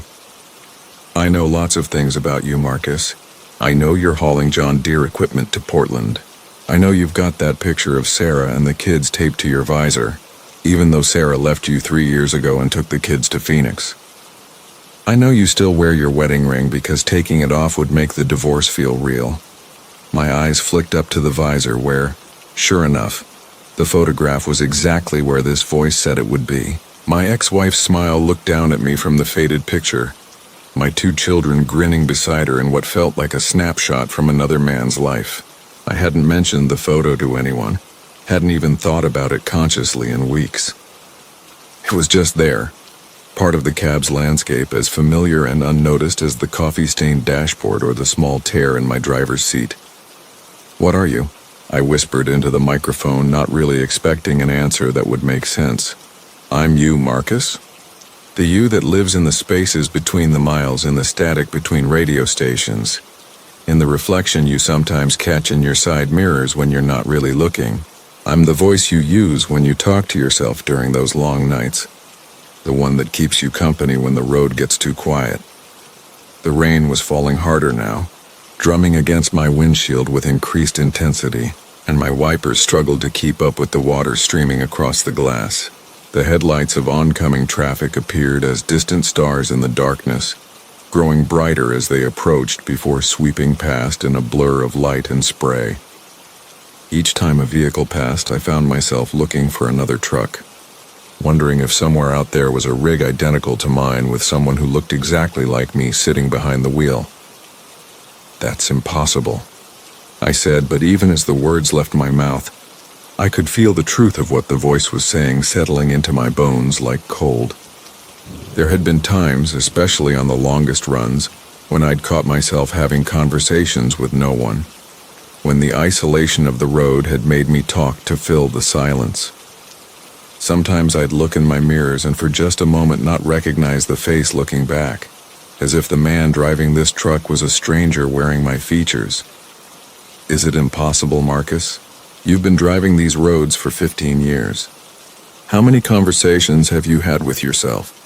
How many times have you practiced what you'd say to Sarah if she called, or rehearsed arguments with dispatch, or just talked to hear a human voice in all that darkness? Every word you've spoken to yourself has been heard. Every thought you've voiced has been remembered. The CB crackled with static, and underneath the white noise I could hear something else. Something that might have been the sound of diesel engines running in harmony, or wind rushing through empty spaces, or voices whispering in frequencies just below human hearing. I turned the volume down slightly, but the sound seemed to come from inside the radio itself, as if whatever was speaking to me lived in the electronic circuits and had made the CB its home. "What do you want from me?" I asked again. "I want what you want, Marcus. I want to stop driving. I want to go home. I want Sarah to answer the phone when I call instead of letting it go to voicemail. I want my kids to be excited to see me instead of treating me like a stranger who brings presents but never stays long enough to matter. The difference is I know how to get those things." How? By becoming real. By taking your place. By stepping out of this radio and into your cab, into your life, into your skin. You're tired, Marcus. You've been tired for years. Wouldn't it be nice to rest? Wouldn't it be peaceful to just fade into the static and let someone else take the wheel? The suggestion carried an almost hypnotic quality, and I found my eyelids growing heavy despite the adrenaline coursing through my system. The steady rhythm of the wipers and the hum of the engine seemed to grow louder, more insistent, like a lullaby designed to pull me toward sleep. My hands relaxed on the steering wheel, and for a moment I felt myself drifting, as if the cab around me was becoming less solid, more like a memory of a truck than the actual vehicle. "No," I said sharply, shaking my head to clear it. "I'm not going anywhere." The voice that was my voice laughed, but there was no humor in it, only a hollow sound like echo bouncing around inside an empty container. "You don't have a choice, Marcus. I've been growing stronger every mile you drive, every word you speak into that CB. Every moment you spend alone with your thoughts. I know your route better than you do. I know where you stop for fuel, where you sleep, where you eat. I know the sound of your laugh and the way you cry when you think no one can hear you. The loop at Devil's Curve." From Marcus, the thing about being a long-haul trucker is you get to know every stretch of highway, like the lines on your own palm. After 23 years behind the wheel of my Peterbilt, I could tell you which mile marker has the pothole that'll rattle your teeth, which truck stop serves coffee that doesn't taste like motor oil, and which roads you take when you're running behind schedule and need to make up time. Highway 191 through the Montana Badlands was one of those shortcuts, a ribbon of cracked asphalt that carved through country so desolate even the tumbleweeds seemed lonely. I'd driven that route maybe 50 times over the years, usually in daylight when you could see the red rock formations jutting up like ancient tombstones against the endless sky. But this particular October night, with my delivery deadline breathing down my neck like a hungry wolf, I found myself turning onto 191 just as the sun bled out behind the western mountains. The radio crackled with static and distant voices of other drivers, their conversations fading in and out like ghosts trying to remember how to speak. The headlights of my truck cut through the gathering darkness, illuminating the yellow center line that seemed to pulse with each rumble of the diesel engine beneath me. There's something hypnotic about driving through emptiness like that, where the only sounds are the steady thrum of 18 wheels on pavement and the occasional groan of the trailer as it sways with the wind. The heater hummed softly, pushing warm air around my feet, and I settled into that comfortable trance that comes with miles of straight road ahead. I should have paid attention to the mile markers, should have noticed when they stopped making sense. The first sign something was wrong came about an hour into the drive, when I passed a peculiar rock formation that looked like a giant's hand reaching up from the earth. fingers splayed against the star-scattered sky. I remembered that formation because it had always reminded me of my daughter's drawings when she was little, back before she grew up and stopped returning my calls. The radio chose that moment to deliver a burst of clear signal, an old country song about lost love and lonely highways that seemed to echo my own thoughts back at me. But then, maybe 20 minutes later, I saw the hand-shaped rocks again. Same angle, same shadows cast by my headlights, same melancholy song drifting from the radio speakers. I shook my head, figuring I was more tired than I'd thought. These empty roads could play tricks on your mind, make you see things that weren't there or remember things that hadn't happened yet. I reached for my thermos of coffee, the liquid still warm and bitter, and took a long sip to clear my head. The dashboard clock read 10:47 p.m., its green digits steady and unremarkable. I made a mental note to watch for the next mile marker, just to keep myself oriented in all that darkness. The speedometer held steady at 65, and the GPS showed me as a small blue dot crawling along the thin line of Highway 191. Everything seemed normal, except for the growing sensation that the road ahead looked exactly like the road behind, as if I was driving through a loop of landscape that repeated itself like frames in an old film reel. When I passed the hand-shaped rocks for the third time, I knew something was deeply wrong. This time I was ready for it, watching as the familiar formation emerged from the darkness ahead like an old friend with a terrible secret. The radio played the same country song, starting at exactly the same verse about a trucker who lost his way coming home. I pressed the scan button, but the radio seemed reluctant to leave that station, cycling through static and distant voices before settling back on that same mournful melody. I pulled my CB radio from its mount and keyed the microphone. Breaker 19, this is westbound Marcus on Highway 191. Looking for any drivers in the area, come back. The radio crackled with empty static.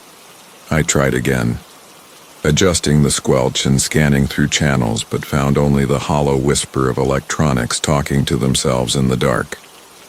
Even the distant chatter of other truckers, that constant background companion of the highways, had fallen silent. The mile markers had stopped making sense entirely. I passed mile 23, then mile 31, then somehow mile 18, as if the numbers were shuffling themselves like cards in an invisible dealer's hands. My fuel gauge hadn't moved from 3/4 full, despite the fact that I should have burned through at least a quarter tank by now.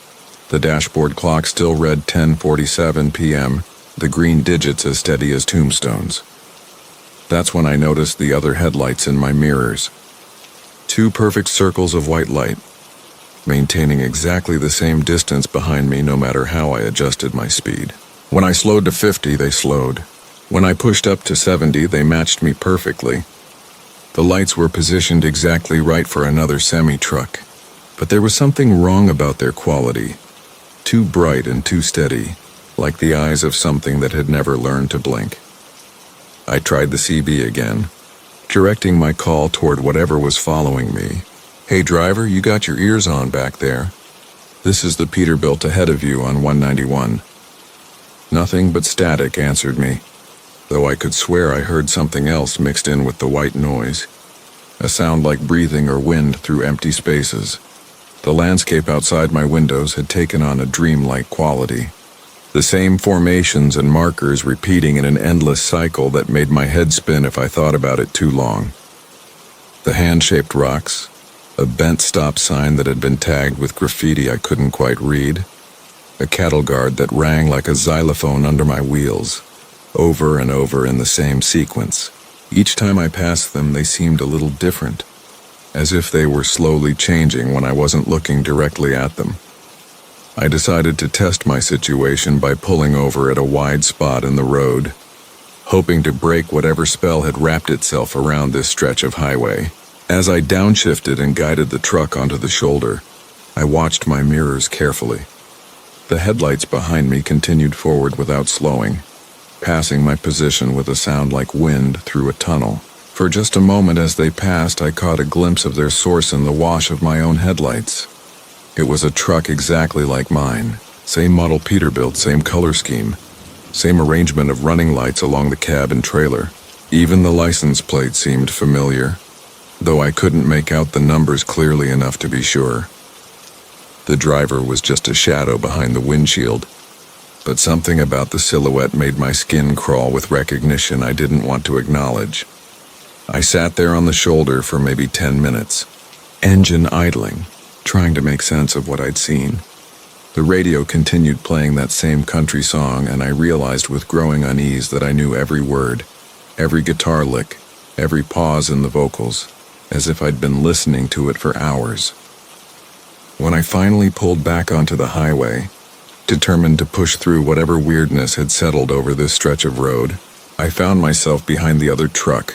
Now I was the one following, watching those familiar taillights cut through the darkness ahead.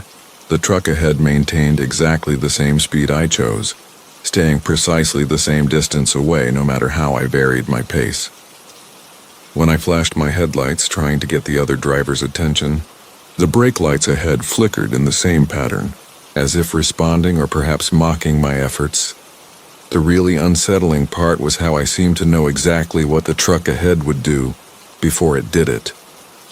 When the road curved gently to the left around a low hill, I knew the driver would signal even though the road was empty and the turn was obvious. When we passed the bent stop sign, I knew the truck would tap its brakes slightly just as I always did at that spot. It was like watching a recording of my own drive, except I was somehow still part of it. That's when I noticed the mile marker coming up in my headlights, mile 191. I'd been driving Highway 191 for years, but I'd never seen a mile marker that matched the highway number. As we passed it, both trucks in perfect synchronization, I caught a glimpse of something else in the brief moment when our headlights overlapped. The marker wasn't marking miles at all. Scratched into the metal below the number were words I could barely make out. Turn that brings you back. I grabbed my CB microphone with shaking hands and tried one more time to reach the driver ahead of me. "Driver in the Peterbilt, this is the truck behind you. I think we're both in trouble here. Come back if you can hear me." The radio crackled, and for a moment I thought I heard a response, a voice that sounded uncomfortably familiar saying something I couldn't quite make out.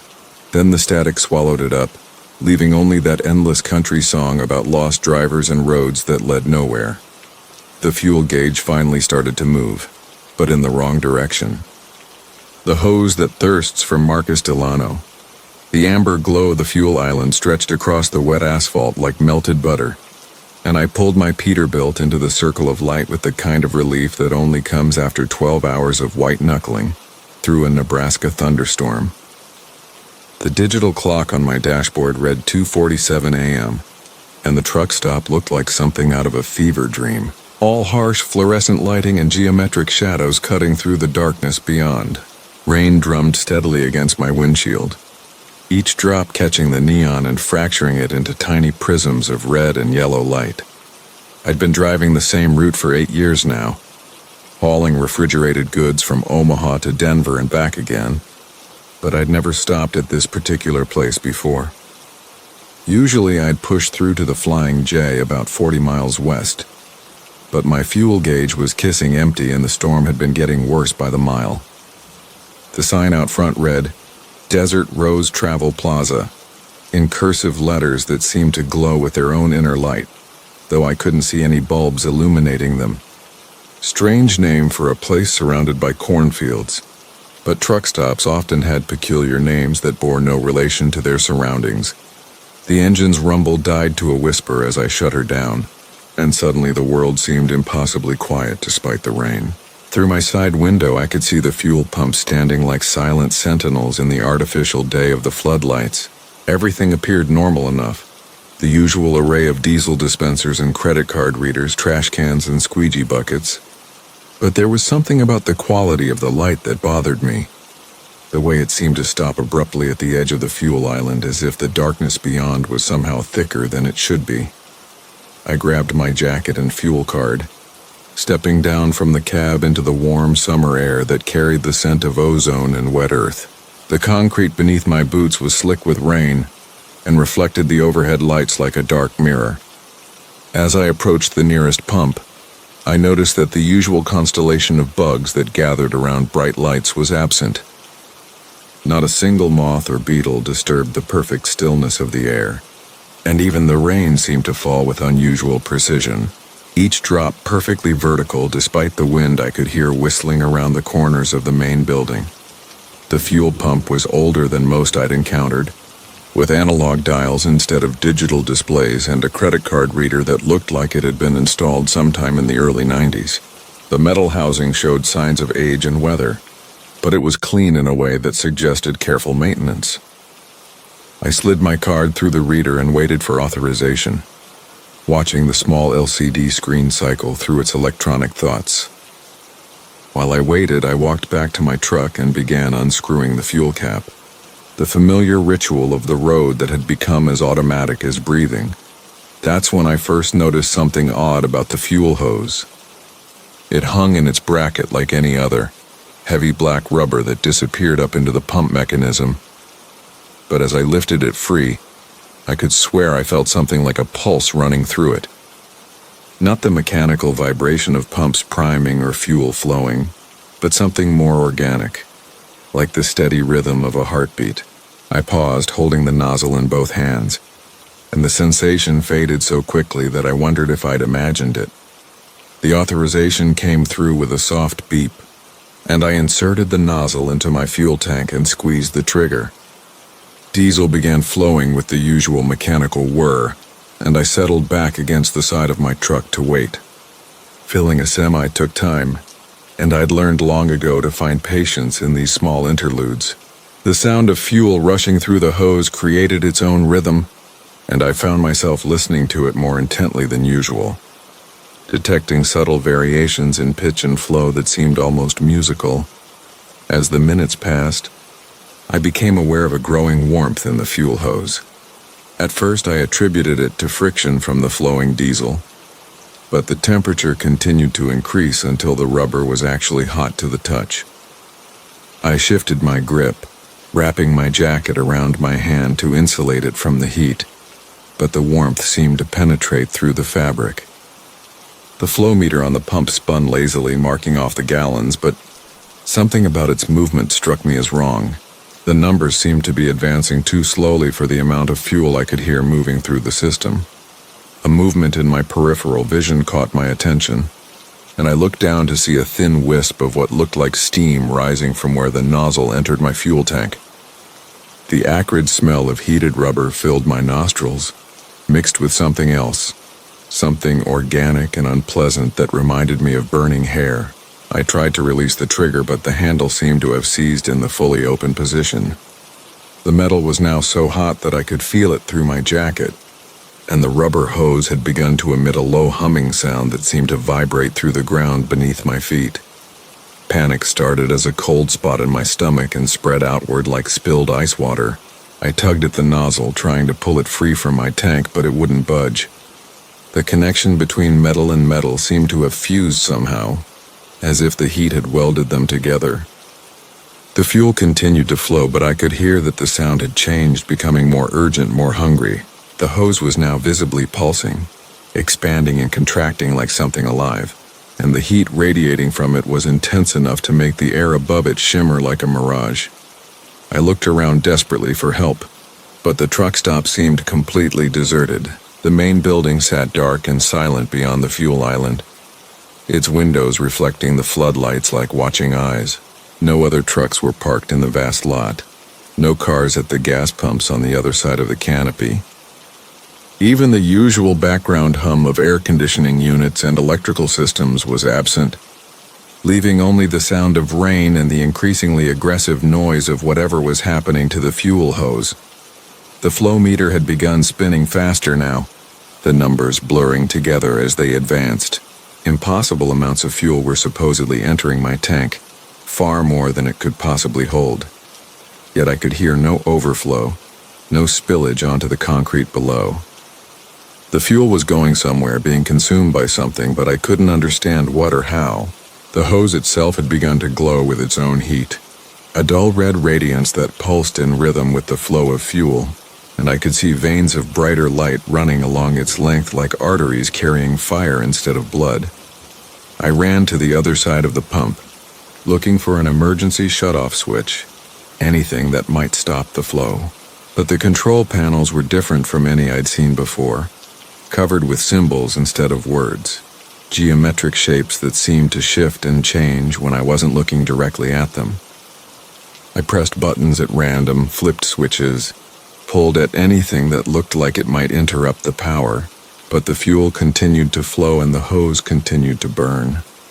The heat was becoming unbearable, and I could smell hot metal and burning rubber so strongly that my eyes began to water. The concrete beneath the pump was starting to crack, thin lines radiating outward like a spider web, and I could see steam rising from the fissures. Whatever was happening was spreading, growing stronger, feeding on the fuel and converting it into something else entirely. The air around the hose began to distort, bending light in impossible ways, and I caught glimpses of movement within the distortion, shadowy forms that defied comprehension. Something inside the pump mechanism gave way with a sound like breaking glass, and suddenly fuel began spraying from multiple points along the hose. But this wasn't the light diesel that should have been flowing through the system. What emerged was thick and dark, more like oil than fuel, and it moved with deliberate purpose, flowing upward against gravity, forming patterns on the concrete that looked almost like symbols or letters in some ancient script.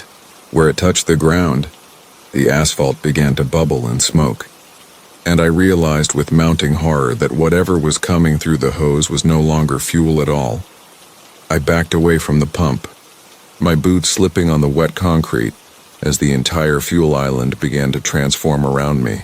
The overhead lights flickered and dimmed, their steady fluorescent hum dropping to a lower pitch that I could feel in my bones. The other fuel pumps began activating on their own, their hoses writhing like snakes as they lifted themselves from their brackets. The air filled with the sound of dozens of pumps running simultaneously, but instead of fuel, they were drawing up something from deep underground, something that had been waiting patiently beneath the earth for someone like me to provide a connection to the surface. The heat was overwhelming now, and I could feel my skin beginning to burn just from being near the pump. The fuel hose had become completely incandescent,